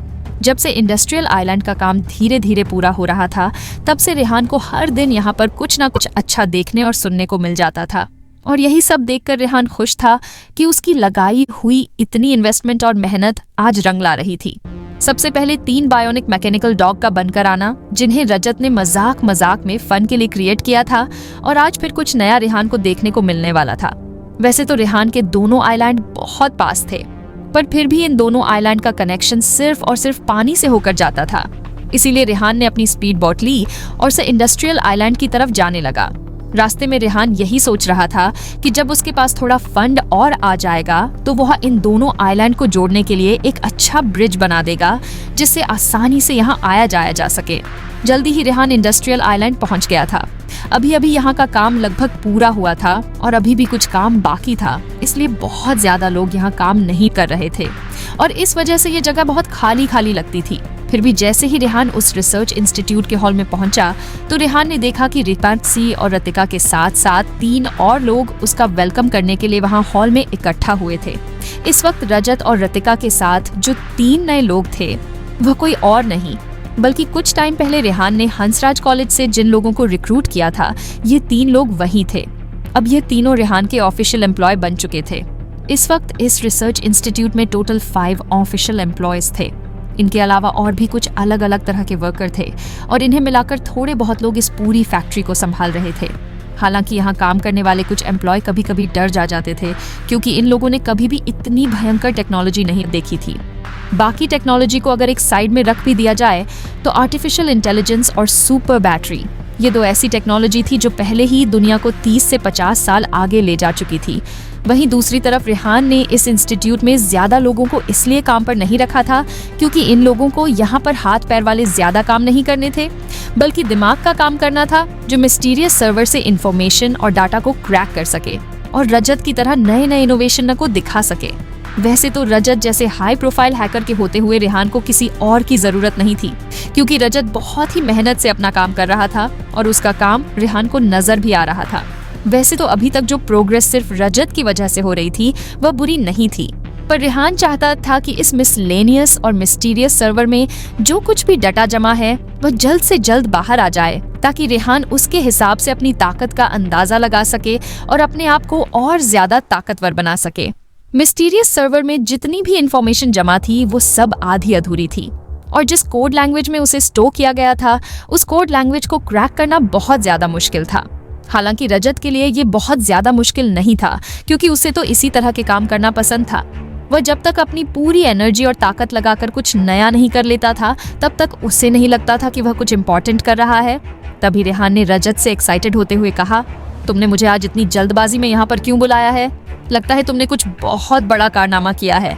मैं और ज्यादा सस्पेंस नहीं झेल सकता हूँ, जल्दी से मुझे वह चीज दिखाओ। पहले जब भी रजत को कुछ नया इनिशिएटिव करना होता था या अपनी कोई रिसर्च पूरी करनी होती थी तो उसे सबसे पहले रेहान को कन्विंस करना पड़ता था, और उसके बाद ही वह कोई भी काम करता था, ताकि बीच में पैसों की कमी ना आए और उसकी रिसर्च बीच में ही ना रुके।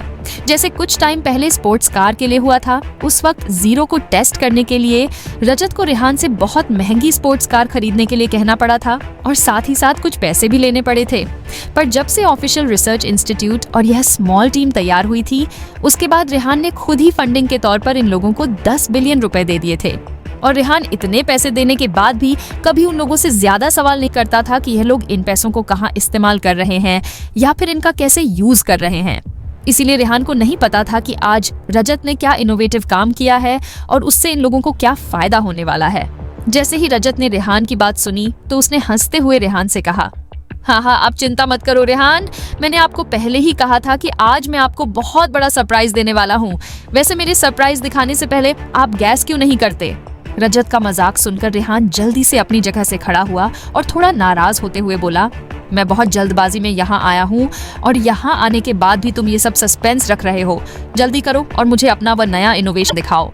इस वक्त रेहान की बातों में थोड़ी नाराजगी थी, और यह देखकर वहाँ जितने भी बाकी लोग खड़े थे उन सब ने भी मजाक करना बंद कर दिया और रेहान को लेकर टेस्टिंग रूम की तरफ चले गए।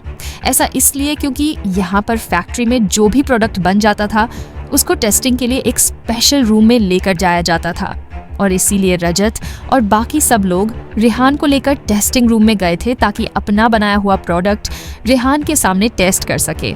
रजत और बाकी सब रेहान को लेकर टेस्टिंग रूम की तरफ चले गए थे, क्योंकि उनका बनाया हुआ प्रोडक्ट इस वक्त टेस्टिंग रूम में ही रखा हुआ था, जिस रूम में इस वक्त रेहान एंटर होने जा रहा था। यह बहुत ही बड़ा रूम था जो लगभग 1000 स्क्वायर फीट में फैला हुआ था। यहाँ पर ज्यादातर सारे टेस्टिंग के सामान रखे हुए थे। जैसे ही रेहान ने इस जगह को देखा तो उसके दिमाग में एक ख्याल आया और उसने रजत से पूछा, कहीं ऐसा तो नहीं कि तुम मुझे यहाँ पर बायोनिक रोबोट मशीनरी टेक्नोलॉजी से रिलेटेड कुछ दिखाने लेकर आए हो? रेहान की बात सुनकर रजत ने मुस्कुराते हुए कहा, आप शायद सही गेस कर रहे हैं, चलिए मैं आपको दिखाता हूँ। रेहान ने जब देखा कि रजत बहुत जल्दी उसकी बात पर विश्वास कर रहा है तो उसने ना में अपना सिर हिलाते हुए थोड़ा हैरान होते पूछा, मुझे अभी भी समझ नहीं आ रहा है कि तुमने एग्जैक्टली क्या इवेशन किया है। क्या मैंने पहली बार बिल्कुल सही गेस किया है? रेहान की बात सुनकर रजत ने हंसते हुए कहा, बिल्कुल, इस बार हमने बायोनिक इंसान बनाया है। रजत ने इस बार कोई भी सस्पेंस नहीं रखा और डायरेक्टली सारी बात रेहान को बता दी। जैसे ही रेहान ने रजत की बात सुनी तो वह एकदम से शॉक्ड हो गया। उसने लगभग हैरानी से अपना मुंह खोल लिया और उसकी आंखें फैल गईं, और इसी अंदाज में वो रजत से बोला, ये तुम क्या बकवास कर रहे हो? क्या सच में तुमने इतनी जल्दी इसे तैयार कर लिया? रेहान को इतना ज्यादा हैरान देखकर रजत ने बहुत ही गर्व के साथ रेहान को कहा, एक बार बायोनिक टेक्नोलॉजी से डॉग बना लेने के बाद बायोनिक ह्यूमन बनाना मेरे लिए कोई बड़ी बात नहीं थी। पिछले कुछ दिनों से हम लोग ना तो ठीक से खा रहे थे और ना ही सो रहे थे। हमने अपना पूरा ध्यान सिर्फ और सिर्फ रोबोट को बनाने में लगा दिया था। इस बायोनिक रोबोट को बनाने का काम सिर्फ रजत का नहीं था, बल्कि बाकी सब लोगों ने उसकी बहुत मदद की थी, और इस वक्त उन सब के चेहरे पर थकान साफ दिख रही थी। पर रेहान की एक्साइटमेंट देखकर यह सब लोग अपनी थकान भूल गए थे। रजत की बात सुनकर रेहान ने बहुत ध्यान से उन सब की तरफ देखा। उन सब की आंखों के नीचे गहरे काले डार्क सर्कल हो गए थे, और इस बात से साफ पता चल रहा था कि वे सब लोग काफी टाइम से ठीक से सोए नहीं थे।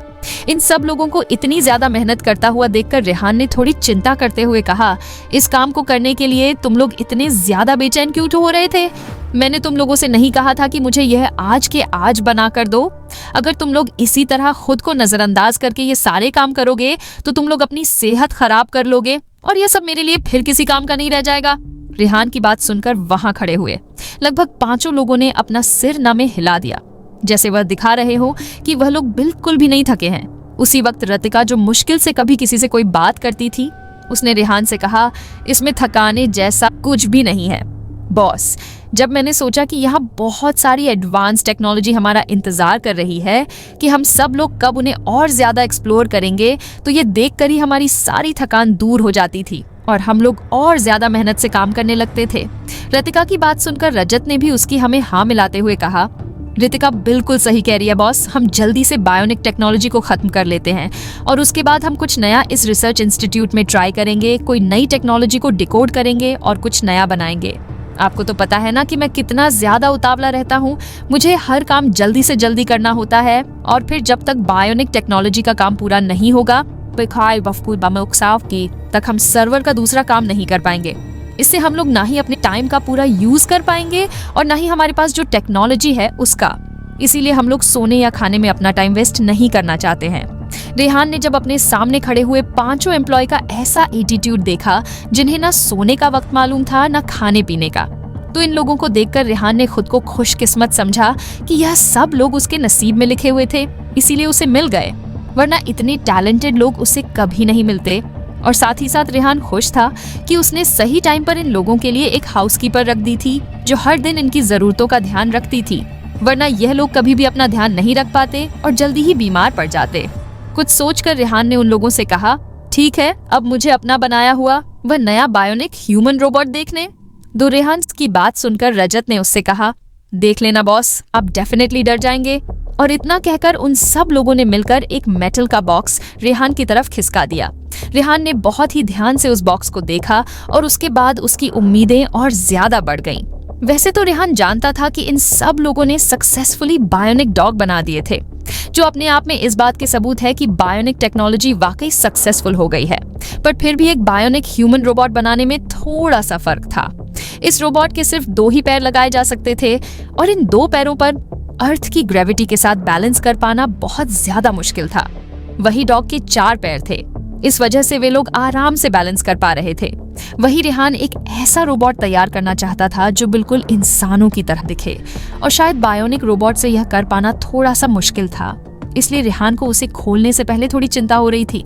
बायोनिक डॉग को तो नकली के बाल लगाकर फिर भी ढका जा सकता था, पर बायोनिक इंसान की जो स्किन और चेहरा दिखाई देने वाला था, उसे किसी भी तरह से ढका नहीं जा सकता था, और उसके फेशियल एक्सप्रेशन हर चीज को आसानी से बयान कर देते थे।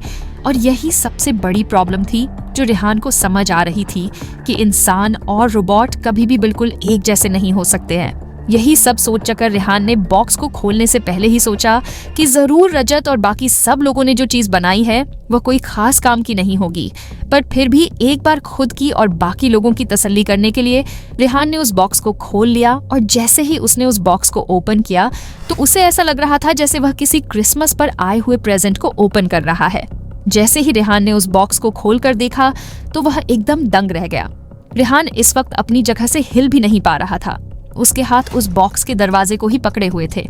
रेहान ने अपने मन में सोचा कि कोई बायोनिक रोबोट इस तरह बॉक्स में कैसे हो सकता है। इस वक्त एक इंसान अपनी आंखें बंद करके उस बॉक्स में सो रहा था और दिखने में वह बहुत ज्यादा खूबसूरत लग रहा था। असल में इस वक्त इस बॉक्स में एक लेडी रोबोट थी।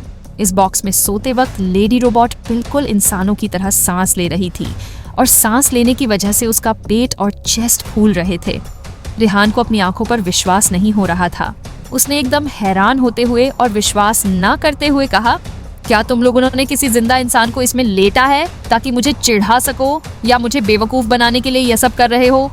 इस वक्त वहां खड़े हुए हर एक इंसान के चेहरे पर हल्की मुस्कान थी, क्योंकि कोई भी रेहान को इस बात के लिए दोष नहीं दे सकता था कि रेहान उन्हें झूठा बोल रहा था, क्योंकि इस वक्त बक्से में जो लड़की अपनी आंखें बंद करके लेटी हुई है और जो बहुत ज्यादा खूबसूरत दिख रही है, उसे देखकर कहीं से भी नहीं लग रहा था कि वह कोई रोबोट है, बल्कि वह कोई जीती जागती इंसान लग रही थी।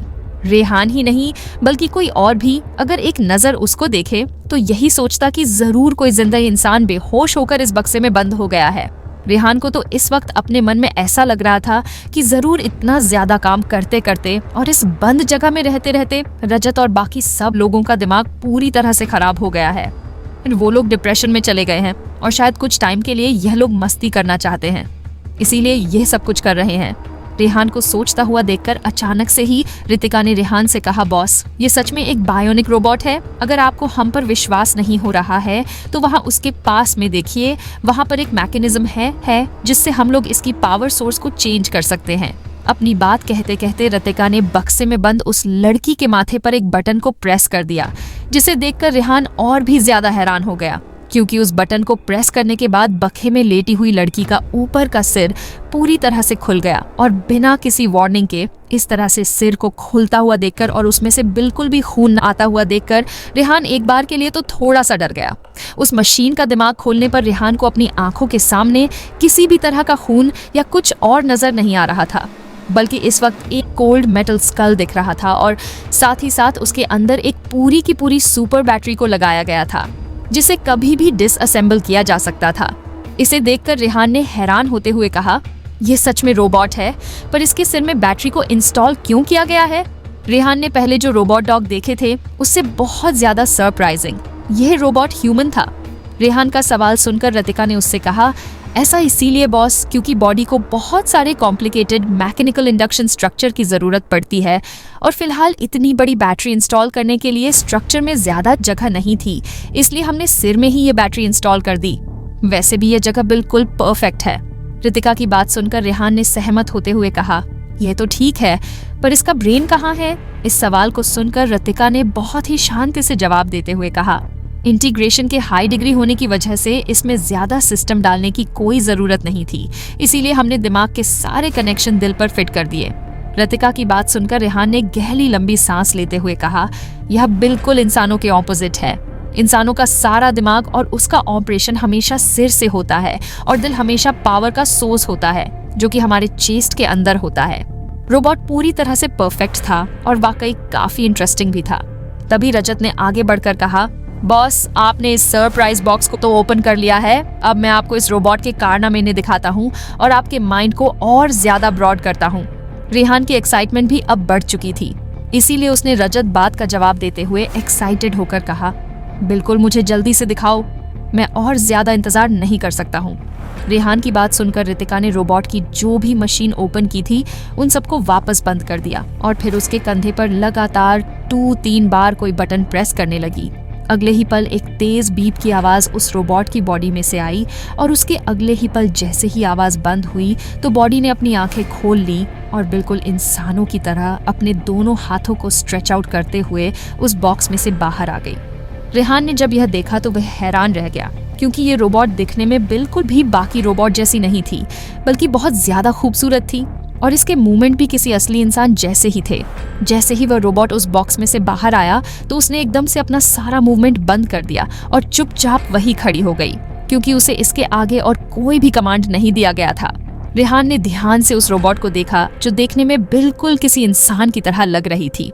रेहान उसके पास गया और ध्यान से उसकी स्किन को देखने लगा और यह देखने के बाद उसे लगा कि शायद अभी भी इसमें इंसानों वाली बात नहीं है, क्योंकि इंसानों के हाथों पर कहीं ना कहीं थोड़े बहुत हेयर एंड पॉज होते हैं, जबकि इस रोबोट की स्किन किसी व्हाइट पेपर की तरह बहुत ज्यादा स्मूथ थी। रेहान को इतना ध्यान से देखता हुआ देखकर रजत ने उसे एक्सप्लेन करते हुए कहा, देखा जाए तो हम लोग इसके ऊपर फेक स्किन को भी यूज कर सकते हैं और ऐसा करने में हमें कोई दिक्कत भी नहीं होगी, क्योंकि बहुत पहले ही फिल्म स्टूडियो सिटी में हम लोगों ने इस टेक्नोलॉजी को यूज कर लिया था, जो बिल्कुल रियल स्किन जैसी ही लग थी। रजत की बात सुनकर रेहान ने उससे सवाल करते हुए पूछा, तो फिर तुम लोगों ने ऐसा किया क्यों नहीं? रेहान का सवाल सुनकर रजत ने अपने कंधे उचका हुए कहा, क्योंकि वह सब कुछ टेम्पररी तौर पर किया जाता था। वैसे तो वह फिल्म स्टूडियो वाले प्रॉप्स बहुत ज्यादा असली लगाते थे, पर उनके अंदर जो मटेरियल इस्तेमाल किया जाता था वो बहुत ज्यादा अच्छा नहीं होता था। बट हमने इस रोबोट को सिर्फ अच्छा दिखने के लिए नहीं बनाया है। ये रोबोट फाइट कर सकता है, काम कर सकता है। और सबसे बड़ी बात, इसे हम इंसानों की जितनी भी जरूरत है, हमारा जो भी काम है, वह सब कुछ आता है। अगर देखा जाए तो यह लेडी रोबोट हमारे लिए गंगाधर ही शक्तिमान है वाला काम करेगी। जैसे ही रेहान ने रजत का दिया हुआ एग्जाम्पल सुना तो एक नजर घूर कर रजत को देखा और फिर हैरान होते हुए उसने कहा, मुझे बिल्कुल विश्वास नहीं हो रहा है। क्या सच में ये रोबोट इतना सब कुछ कर सकता है और तुम लोगों ने ये सब कुछ किया? कैसे? रेहान की बात सुनकर रजत ने हंसते हुए कहा, एक्चुअली ये सब कुछ बहुत सिंपल है और वह सब डाटा जो इसमें फिट किया गया है वो सब रेडीमेड ही था। फॉर एग्जाम्पल, इसकी जो स्मूथ मूवमेंट है वो बिल्कुल किसी रियल पर्सन जैसी ही लगती है। राइट? रजत का सवाल सुनकर रेहान ने हाँ में अपनी गर्दन हिला दी। तभी रजत ने अपनी बात को आगे कंटिन्यू करते हुए कहा, अभी मैंने एक स्पेशल इफेक्ट कंपनी से बड़े लेवल पर 3D डायनेमिक डाटा परचेस किया है और उन्हीं सबको कॉपी करके इस रोबोट में डाला है और इसी वजह से इसके पास ये सारी स्किल आए है। अब जाकर कहीं रेहान को सब कुछ समझ आ रहा था। जिस तरह से उसने अपनी फिल्म के लिए स्पेशल इफेक्ट का इस्तेमाल किया था और उसमें सिंपल सा दिखने वाला आदमी भी बॉडी बिल्डर दिखाई देता था, बिल्कुल उसी तरह सारे स्पेशल इफेक्ट को कॉपी करके इस रोबोट में इनपुट किया गया है और इसकी मूवमेंट को उसी हिसाब से एड्रेस किया गया है। रेहान ने बिल्कुल भी उम्मीद नहीं की थी कि स्पेशल इफेक्ट को कभी बायोनिक रोबोट में भी इस्तेमाल किया जा सकता था। रेहान को सोचता हुआ देखकर रजत ने उससे कहा, इस तरह हमारा यह काम काफी जल्दी हो गया। बल्कि मैन्युफैक्चरिंग टेक्नोलॉजी आजकल रोबोट के लिए बहुत ज्यादा डेवलप हो चुकी है। बस जिन लोगों के पास पैसों की कमी होती है वह लोग ये सारे काम हाई लेवल पर नहीं कर पाते हैं। तभी रितिका ने भी रेहान से कहा, इनमें सबसे ज्यादा इंपॉर्टेंट चीज एनर्जी है। सुपर बैटरी के बिना हम लोग कभी भी इतने अच्छे से इस रोबोट को नहीं बना सकते थे। बिना सुपर बैटरी के हम लोग इसे ज्यादा इस्तेमाल नहीं कर सकते थे और अगर हमें इसे लंबे टाइम तक इस्तेमाल करना होता है तो इसके लिए हमें इलेक्ट्रिक वायर को इसमें अटैच करना पड़ता और ये सारा काम बहुत ज्यादा टाइम कंज्यूमिंग साबित होता। रितिका अपनी ही धुन में बोली जा रही थी कि तभी अचानक से वह एकदम चुप हो गई और आसपास खड़े हुए सभी लोग जोर जोर से हंसने लगे। रितिका को पता भी नहीं चला था कि आज उसे इस तरह बोलता हुआ देखकर सब लोग बहुत ज्यादा हैरान थे। हमेशा चुप रहने वाली और हाँ या ना में जवाब देने वाली लड़की आज चीजों को जोक के साथ एक्सप्लेन कर रही थी। यह बात सभी लोगों को काफी ज्यादा अच्छी लग रही थी। रेहान बहुत ध्यान से अपने सामने वाले रोबोट को देख रहा था। जितना ज्यादा वह इसे देख रहा था उतना ज्यादा उसे सेटिस्फेक्शन मिल रहा था। फिर भी काफी देर तक उस लेडी रोबोट को देखते रहने के बाद रेहान ने देखा कि वह रोबोट अभी भी बिना किसी मूवमेंट के उसी जगह पर खड़ी है। रेहान एक बार इस रोबोट को मिलते जुलते हुए या बोलते हुए देखना चाहता था। यही सोचकर उसने रजत से कहा, एक बात तो बताओ, आज हम इसका टेस्ट यहाँ पर नहीं करने वाले हैं। क्या तुम सब लोग कब से मुझे अपने मुंह से ही इसकी तारीफ कर करके बता रहे हो? क्या मैं अपनी आंखों से भी एक बार इसकी स्पेशलिटी देख सकता हूँ? रेहान की बात सुनकर सब लोगों को याद आया कि वे लोग बस से बातें ही किए जा रहे हैं। रेहान को अभी तक उन लोगों ने रोबोट का टेस्ट भी करके नहीं दिखाया था। तभी रजत ने अपनी आंखों से रितिका की तरफ कुछ इशारा किया। रेहान ने भी इस इशारे को देख लिया था। उसे समझ नहीं आ रहा था कि जो रजत हमेशा अपनी बनाई हुई चीजों को बहुत खुश होकर और एक्साइटेड होकर उसे दिखाया करता था, वह आज इस रोबोट को दिखाने के लिए रितिका से क्यों कह रहा है। खैर, रेहान को इस बात से कोई खास फर्क नहीं पड़ रहा था कि उसे इस रोबोट की टेस्टिंग को कौन दिखाता है, क्योंकि उसे सिर्फ रिजल्ट से मतलब था। रजत का इशारा रितिका समझ गई थी, इसीलिए उसने रोबोट की तरफ देखते हुए उसे ऑर्डर दिया। मोना, कुछ देर चलकर दिखाओ। रितिका की बात सुनकर उस रोबोट मोना ने तुरंत कहा, यूज। और इतना कहकर अगले ही पल वो बिल्कुल किसी नॉर्मल इंसान की तरह कमरे में धीरे धीरे चलने लगी। तभी रेहान ने अपने एम्प्लॉय की तरफ देखते हुए उनसे पूछा, क्या इसका नाम मोना है? रेहान का सवाल सुनकर रजत ने उससे कहा, हाँ, हमने अभी अभी इसका यह नाम रखा था। कहीं ना कहीं इसमें मेरी लाइफ की सबसे बड़ी अचीवमेंट जीरो को इंस्टॉल किया गया है, इसीलिए मैंने इसका नाम थोड़ा मिलता जुलता सा रख दिया ताकि यह मुझे घर वाली फीलिंग दे। रजत का यह जवाब सुनकर रितिका ने अपने उसी एटीट्यूड के साथ कहा, ऐसा बिल्कुल भी नहीं है बॉस, असल में यह कार्टून के एक कैरेक्टर से बहुत ज्यादा बसे है, इसीलिए उसने यह नाम रखा है। जैसे ही रेहान ने रितिका की बात सुनी तो उसे हंसी आ गई और उसने ना समझी से बस अपना सिर हल्के से हिला दिया। रेहान ने अपने मन में सोचा कि यह रजत अभी भी एक बच्चा ही है, क्योंकि जब भी वह किसी भी चीज को कोई नाम देता है या कोई भी इनोवेशन करता है तो उसके पीछे का कारण हमेशा किसी न किसी एनिमेटर की ही इंस्पिरेशन होती है। खैर, रेहान को भी लेडी रोबोट का यह नाम काफी अच्छा लगा था। रेहान ने तभी रितिका से कहा, रितिका, मैं तुमसे पूछना भूल गया था, जब तुम इस रोबोट को एक्टिवेट कर रही थी तो तुमने कई बार इसके कंधे पर कोई बटन प्रेस किया था। शायद ये कोई पैटर्न लॉक है। मैंने सही कहा ना? रेहान का सवाल सुनकर रितिका ने उससे कहा, यस बॉस, ऐसा इसलिए क्योंकि आवाज से इस रोबोट को डॉट करने वाला सिस्टम अभी तक हमने इसमें एक्टिवेट नहीं किया है। हालांकि अभी अभी मैंने जो मेथड इस्तेमाल किया था उससे भी इसे एक्टिवेट किया जा सकता है। ये एक फिजिकल एक्टिवेशन मोड है जो बैकअप के तौर पर इस्तेमाल किया जाता है। रोबोट के कंधे के पास एक स्टार्ट बटन है। इन फ्यूचर अगर किसी भी तरह का कोई एक्सीडेंट होता है या कोई भी इमरजेंसी होती है तो हम लोग बिना कोई लंबा चौड़ा प्रोसेस करें जल्दी से इसके कंधे पर 2-3 बार इस बटन को दबा सकते हैं और इससे यह तुरंत एक्टिवेट हो जाएगी। रेहान को यह बटन प्रेस करने वाला आइडिया कुछ खास पसंद नहीं आया था, इसीलिए वह अपने सामने खड़े हुए इन तीनों लंबे और 2 छोटे एम्प्लॉय से कंप्लेन करते हुए कुछ कहना चाहता था। रेहान ने एक नजर रजत और बाकी सब लोगों पर डाली जो फिलहाल थोड़े से डरे हुए लग रहे थे। वैसे तो रेहान तुरंत इन लोगों को कुछ कहना चाहता था, पर इन लोगों का चेहरा देखकर उसने खुद को रोक लिया।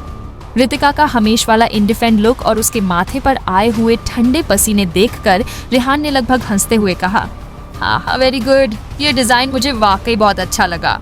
इतना कहकर रेहान बीच में ही चुप हो गया।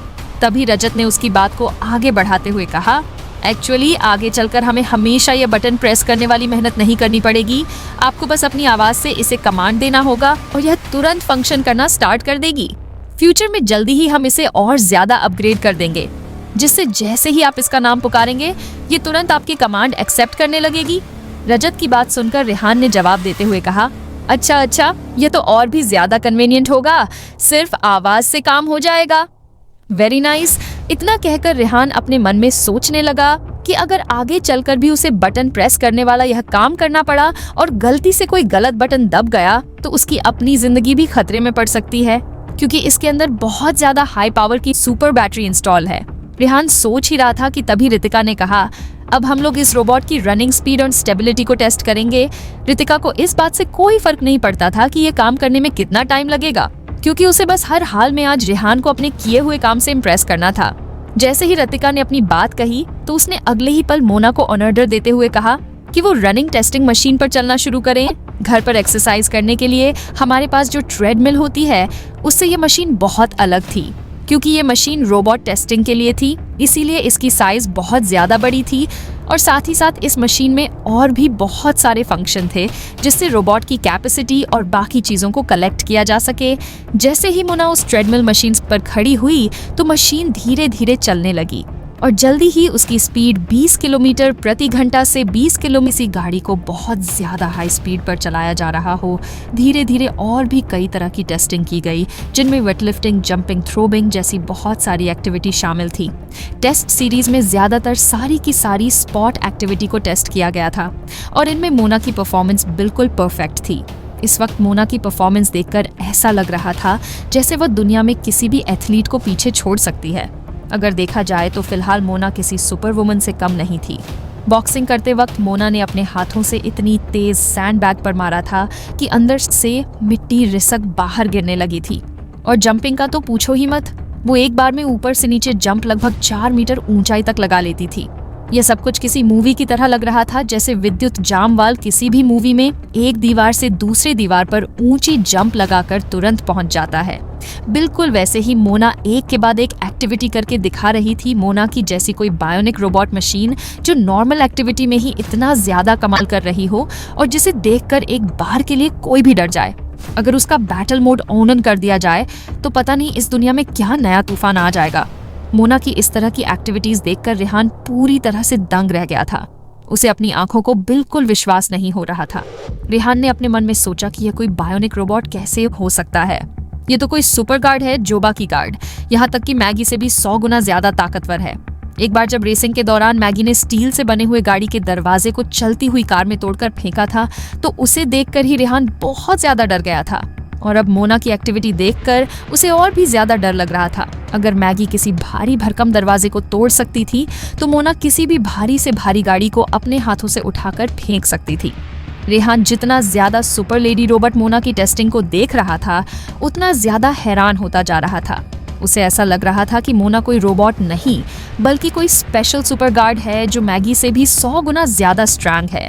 मोना की ताकत को देखकर इस बात का अंदाजा लगाया जा सकता था कि वह एक हाथ से ही 1000 किलो वजन आराम से उठा सकती है। और इन सब का सबसे बड़ा कारण था उसके शरीर में हड्डियों की जगह पर टाइटेनियम और निकल धातु का इस्तेमाल किया जाना। उसकी वजह से ही मोना इतनी ज्यादा पावरफुल थी। इस वक्त मोना कोई बायोनिक रोबोट नहीं बल्कि एक सुपर टर्मिनेटर लग रही थी। जल्दी ही मोना ने अपना बहुत सारा टेस्टिंग का काम पूरा कर लिया था, जिसे देखकर रेहान काफी हद तक बहुत ज्यादा सेटिस्फाई था। रेहान अपने मन में सोचने लगा कि एक सक्सेसफुल बायोनिक रोबोट को प्रोड्यूस करने के बाद अब उसकी आर्मी धीरे धीरे और ज्यादा ताकतवर बनती जा रही थी। जब फैक्ट्री का काम पूरा हो जाएगा तो रेहान अपनी इसी फैक्ट्री में सीक्रेट तौर पर एक अंडरग्राउंड प्रोडक्शन स्टार्ट करेगा, जहां पर मास लेवल पर रोबोट बनाने का काम शुरू किया जाएगा। फ्यूचर में जैसे ही रेहान के पास बहुत सारे बायोनिक रोबोट हो जाएंगे तो रे टाइगर सिक्योरिटी गार्ड को इस इंडस्ट्री का इंचार्ज बना देगा और उनकी पूरी जिम्मेदारी इस इंडस्ट्री को संभालने और इसी सेफ्टी की होगी। और रही बात खुद की सेफ्टी की, तो रेहान इस मैकेनिकल आर्मी को अपनी सेफ्टी के लिए ट्रम्प कार्ड के तौर पर इस्तेमाल करेगा, जिसे कोई भी कभी भी डिस्ट्रॉय नहीं कर पाएगा। रेहान की इस टेक्नोलॉजी में सबसे बड़ी जीत यह थी कि बायोनिक रोबोट आम इंसान की तरह दिखते थे और इन्हें आसानी से आम इंसानों के बीच रखा जा सकता था, जिन्हें कभी भी कोई भी नहीं पहचान सकता था, क्योंकि इनके शरीर पर जो स्किन लगाई गई थी वह भी इंसानों की जैसी ही थी। जब तक रेहान दुनिया को इस बात का पता नहीं चलने देगा कि उसने पहले ही बायोनिक रोबोट बना लिए हैं, तब तक दुनिया को कभी भी पता नहीं चलेगा कि उनके बीच इस वक्त सुप्रीम टर्मिनेटर रह रहे हैं और अपने काम को अंजाम दे रहे हैं। रेहान ने बहुत ही एक्साइटेड होते हुए कहा, वेरी गुड, आज मैं बहुत ज्यादा खुश हूँ और तुम्हारे काम से बहुत ज्यादा सेटिस्फाई भी हूँ। अब यह टेक्नोलॉजी पूरी तरह से मच हो चुकी है। राइट, रेहान की बात सुनकर रतिका ने जवाब देते हुए कहा, यस बॉस, बेसिकली अब इसमें कोई भी प्रॉब्लम नहीं है। अगर प्रैक्टिकल करते वक्त इसमें कोई प्रॉब्लम आई तो फ्यूचर में हम लोग उसे तुरंत एडजस्ट कर सकते हैं और किसी भी टाइम पर इसे ठीक करके फिर से हम लोग काम में ले सकते हैं। रजत ने भी आगे कहा, हम लोगों ने बायोनिक मैकेनिकल डॉग की प्रीलिमिनरीज और डेवलपमेंट को अच्छे से देखा है और उसके बाद हमने एक नए रोबोट को भी बना लिया है, तो मुझे लगता है कि हमने इस टेक्नोलॉजी का लगभग अच्छे से इस्तेमाल कर लिया है। जैसे ही प्रोडक्शन लाइन में फैक्ट्री के अंदर का काम कंप्लीट हो जाए तो हम रॉ मटेरियल को जल्द से जल्द मंगवा लेंगे और बड़े लेवल पर इस तरह के रोबोट को प्रोड्यूस करना शुरू कर देंगे। रजत की बात सुनकर रेहान ने थोड़ा झकते हुए कहा, वैसे तो फैक्ट्री का काम लगभग पूरा हो गया है, पर रोबोट का प्रोडक्शन करने के लिए हम लोगों ने कोई भी नई जगह नहीं बनाई है।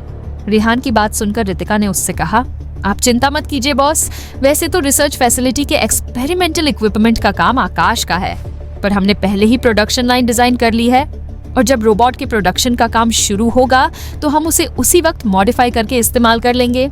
रितिका की बात सुनकर अब रेहान को किसी भी चीज की कोई चिंता नहीं थी।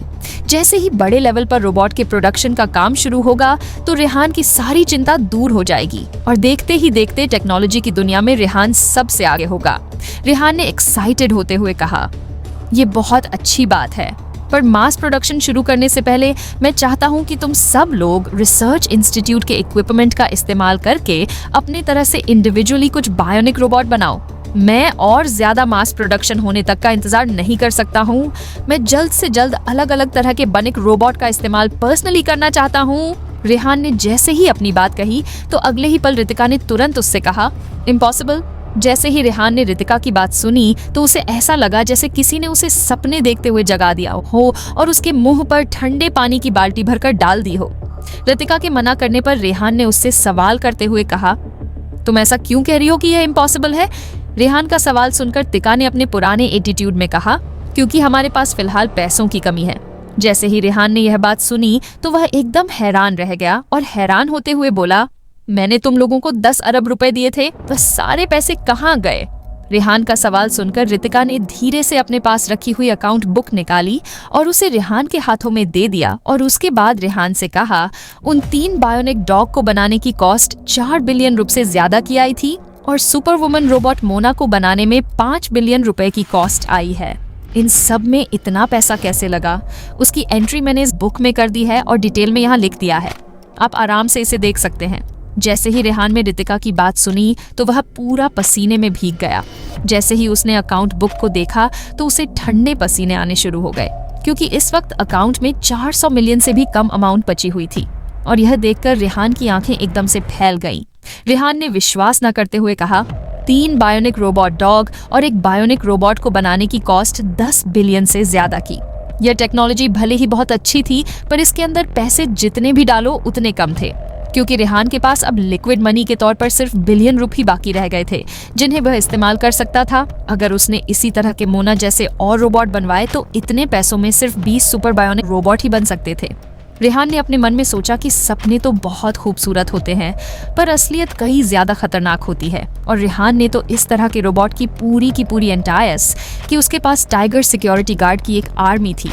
पर अब उसे धीरे धीरे रियलाइज है, उससे कुछ छोटे लेवल पर ही इस तरह के रोबोट बना सकता है, और शायद वह और ज्यादा यह सब कुछ अफोर्ड नहीं कर सकता था। रेहान ने एक बार आसमान की तरफ देखा और गहरी लंबी सांस लेने लगा, जैसे वह भगवान से कह रहा हो कि उसे इस वक्त फन की सख्त जरूरत है। रेहान ने अपने मन में सोचा कि अगर वह बिना सोचे समझे इस तरह के बायोनिक रोबोट बनाता रहा तो जल्दी ही बैंकट हो जाएगा। रेहान ने आगे अपने मन में सोचा कि अगर वह अपने खानदान की सारी प्रॉपर्टी का इस्तेमाल कर ले और दुनिया में जितने भी प्रॉपर्टी है उन सब का इस्तेमाल कर ले, तब जाकर वह अपना यह ड्रीम रोबोट आर्मी बनाने का पूरा कर पाएगा।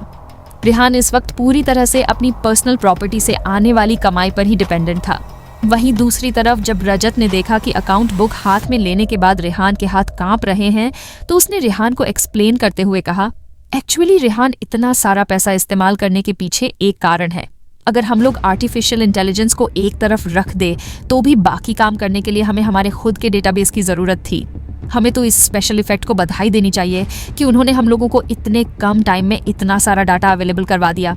रजत की बात सुनकर रेहान ने बस हाँ में अपना सिर हिला दिया, क्योंकि उसे यह सब बातें ज्यादा समझ नहीं आ रही थी। रजत अपनी ही धुन में आगे बोले जा रहा था, हम लोगों ने जो डाटा खरीदा है वह बाकी कंपनियों में पूरी तरह से कॉन्फिडेंशियल है। आमतौर पर इस तरह के डाटा को लीक नहीं किया जाता है। अगर हमें इस तरह का डाटा चाहिए तो हमें उसे हाई प्राइस देकर खरीदना पड़ता है, और ये सब कुछ हम लोग सिर्फ कनेक्शन के जरिए ही खरीद सकते हैं, वरना हम लोग उन लोगों को चाहे जितने पैसे दे दे पर वे लोग कभी भी अपना डाटा नहीं बेचते हैं। रजत की बात सुनकर रेहान ने अपनी गर्दन हमें हिला दी, क्योंकि अब उसे धीरे धीरे थोड़ी बात समझ आ रही थी। स्पेशल वुमन मोना में जो 3D इफेक्ट डाले गए थे वह सब कुछ स्पेशल इफेक्ट्स कंपनी से बहुत मुश्किल से खरीदे गए थे, क्योंकि ये कंपनियां इतनी जल्दी अपने डाटा किसी को भी नहीं देती थी। और सबसे बड़ी बात, इन सबको परचेज करने के लिए खरीदने वाले को बहुत ज्यादा पैसा इन्वेस्ट करना पड़ता था, और साथ ही साथ बहुत ज्यादा टाइम भी इन लोगों को ये सब कुछ कलेक्ट करने में देना पड़ता था। और सबसे बड़ी बात, अगर दुश्मनों को या कंपनी कंपनियों को इस बारे में पता चल जाए तो प्रोडक्शन कंपनी को इससे बहुत ज्यादा नुकसान हो सकता था, और इस बात को सीक्रेट रखने के लिए इन्हें और ज्यादा पैसा स्पेशल इफेक्ट कंपनी को देना पड़ता था। रजत ने आगे कहा, डेटाबेस के साथ साथ रोबोट के जितने भी पार्ट इसमें इंस्टॉल किए गए हैं वो सब ऑलमोस्ट कंप्लीट हो चुके हैं। टाइम और मेहनत को अगर हम एक तरफ रख दें तो अगर इसका रॉ मटेरियल भी हम लोग खरीदे तो उसकी कॉस्ट भी बहुत ज्यादा आती है। रेहान को फाइनली समझ आ गया था कि उसका इतना पैसा कहाँ इन्वेस्ट हुआ है, इसीलिए उसने रजत से कहा, फिर तो इतना पैसा लगना ही था। एक बार मास प्रोडक्शन शुरू हो जाए उसके बाद इन्हें बनाने की कॉस्ट डेफिनेटली कम हो जाएगी। रेहान की बात सुनकर रजत ने उससे कहा, आप सही कह रहे हैं बॉस, डेटाबेस तो हम लोगों ने पहले ही खरीद लिया है, तो अब हमें उसमें इन्वेस्ट करने की कोई जरूरत नहीं है। फ्यूचर में इसकी कॉस्ट तो वैसे ही कम हो जाएगी, और जैसे ही प्रोडक्शन लाइन में मास प्रोडक्शन शुरू होगा तो रॉ मटेरियल और बाकी चीजों की कॉस्ट भी धीरे धीरे कम हो जाएगी। ये सारी बातें सुनकर रेहान, जो एक बार के लिए उदास हो गया था, वह फिर से एक्साइटेड हो गया। एक बार के लिए बिलियंस ऑफ कॉस्ट की बात सुनकर रेहान कुछ देर के लिए डर गया था, और वह अब और ज्यादा इस प्रोडक्शन को करना भी नहीं चाहता था। पर अब रजत के समझाने पर कहीं ना कहीं उसे थोड़ी चीजें समझ आ गई थी, और उसका कॉन्फिडेंस फिर से बनने लगा था। रेहान ने खुश होते हुए कहा, ठीक है, तो फिर हम लोग प्रोडक्शन लाइन को स्टार्ट करने की तैयारी करते हैं। रेहान की बात सुनकर रितिका ने तुरंत कहा, उसके लिए आपको अभी हमें पैसे देने होंगे। रितिका की बात सुनकर रेहान एक बार के लिए तो चुप हो गया। उसे समझ नहीं आ रहा था कि वह क्या बोले, पर फिर उसने थोड़ी हिम्मत करते हुए कहा, कितने पैसे चाहिए होंगे? रेहान का यह सवाल सुनकर रितिका ने तुरंत कहा, वैसे तो मैंने अभी तक कोई डिटेल बजट नहीं बनाया है, पर फिलहाल के लिए आप मुझे 50 बिलियन रुपए दे दीजिए। अगर ये काफी नहीं रहे तो मैं आपसे बाद में और पैसे ले लूंगी। जैसे ही रेहान ने यह बात सुनी तो उसके हाथ कांपने शुरू हो गए। और उसके हाथ में जो अकाउंट बुक थी वह अगले ही पल जमीन पर गिर गई। उसे समझ नहीं आ रहा था कि एक बार में 50 अरब रुपए वो कैसे दे सकता है। रितिका ने तो एक बार में ही उससे उसके बैंक अकाउंट के लगभग 50 पर हिस्से को मांग लिया था, और वह भी अगर काफी नहीं रहे तो आगे चलकर वह और ज्यादा पैसे मांग सकती थी। क्या ये कोई मजाक चल रहा था? वैसे अगर देखा जाए तो रितिका अपनी जगह बिल्कुल सही थी, क्योंकि प्रोडक्शन लाइन शुरू करने के लिए कम से कम बिलियन रुपए का होना जरूरी था, और इन पैसों में मेंटेनेंस कॉस्ट और बाकी के खर्चे फिलहाल शामिल नहीं थे। और रही बात रिसर्च और डेवलपमेंट कोर्स की, तो वह पैसे अलग से रेहान को इन्वेस्ट करने थे। रेहान तो यह सब कुछ सोच सोच कर ही पूरी तरह से परेशान हो चुका था। वैसे आपको क्या लगता है, मजाक मजाक में खरीदा हुआ वह मिस्टीरियस सबक क्या अब रेहान के गले का फंदा बनने वाला है? रेहान ने जो 50 साल आगे की दुनिया पर राज करने का सपना देखा है। रितिका की बात सुनकर रेहान एकदम सदमे में चला गया। उसने सोचा कि अगर वह 50 बिलियन रुपए यहाँ दे देगा तो उसके पास ज्यादा कैश नहीं बचेगा। रेहान इन सारे बायोनिक रोबोट का एक मास प्रोडक्शन शुरू करना चाहता था, और इसके लिए उसे बहुत सारा पैसा भी इन्वेस्ट करना था। रेहान ने अपने मन में सोचा कि अगर वह इतना पैसा यहाँ पर दे देगा तो उसके पास इलेक्ट्रिक कार और सुपर बैटरी के प्रोडक्शन के लिए ज्यादा पैसा नहीं बचेगा। रेहान के इस तरह के बदलते हुए हाव भाव देखकर रजत और बाकी सब लोग भी समझ गए थे कि इतना पैसा एक साथ इन्वेस्ट कर पाना शायद रेहान के लिए भी बहुत ज्यादा मुश्किल है। रजत ने रेहान से कहा, रेहान तुम्हें ज्यादा चिंता करने की जरूरत नहीं है, एक बार सोच कर देखो, जब हम लोग बड़े लेवल पर इन रोबोट का प्रोडक्शन शुरू कर देंगे तो हमें यहाँ पर वक्र रखने की जरूरत ही नहीं पड़ेगी, और उसके बाद हम इलेक्ट्रिक कार और सुपर बैटरी बनाने का काम हमारे रोबोट को सौंप देंगे। रजत की बात सुनकर बाकी सब लोगों ने एक साथ उसकी हमें हाँ मिलाते हुए कहा, हाँ, इससे वक्र को देने वाला बहुत सारा हमारा पैसा बच जाएगा। यहाँ काम करने वाले 5 लोगों को लगता था कि रोबोट का मास प्रोडक्शन शुरू करना इनके जैसे रिसर्च के लिए कहीं ना कहीं बहुत ज्यादा जरूरी है। इन लोगों की बातें सुनकर रेहान ने लगभग अपने दाग दिखाते हुए और हंसते हुए इन लोगों से कहा, ठीक है, वैसे भी ये कोई बहुत बड़ी अमाउंट नहीं है, तुम लोग 50 बिलियन रुपए ले लो। जैसे ही वहाँ खड़े हुए 5 एम्प्लॉयज ने यह बात सुनी तो सब लोग खुश हो गए। रजत ने खुश होते हुए कहा, औसम रेहान। वहीं रितिका ने बस अपने चेहरे से एक हल्की सी मुस्कान पास कर दी। बाकी लोग जो वहाँ खड़े थे उन्होंने अलग अलग तरह से अपनी इस खुशी का इजहार किया। बॉस, आप तो बहुत बड़े टाइकून हैं। बॉस, आप बहुत ज्यादा स्ट्रेट फॉरवर्ड इंसान हैं। वैसे तो इलेक्ट्रिक कार और सुपर बैटरी के डेवलपमेंट का काम भी इन्हीं लोगों को करना था, पर फिर भी इस काम में इन लोगों को इतना ज्यादा इंटरेस्ट अभी नहीं आ रहा था जितना रोबोट को बनाने में आ रहा था। ये सभी लोग इस बात से खुश थे कि दुनिया की पहली complete artificial intelligence production line को यही लोग बनाएंगे, जहां हर काम सिर्फ रोबोट का करेंगे। जैसे ही रॉ मटेरियल का ऑर्डर रिसीव हो जाएगा, वैसे ही रोबोट बनाने का काम तुरंत शुरू कर दिया जाएगा, और इस काम को करने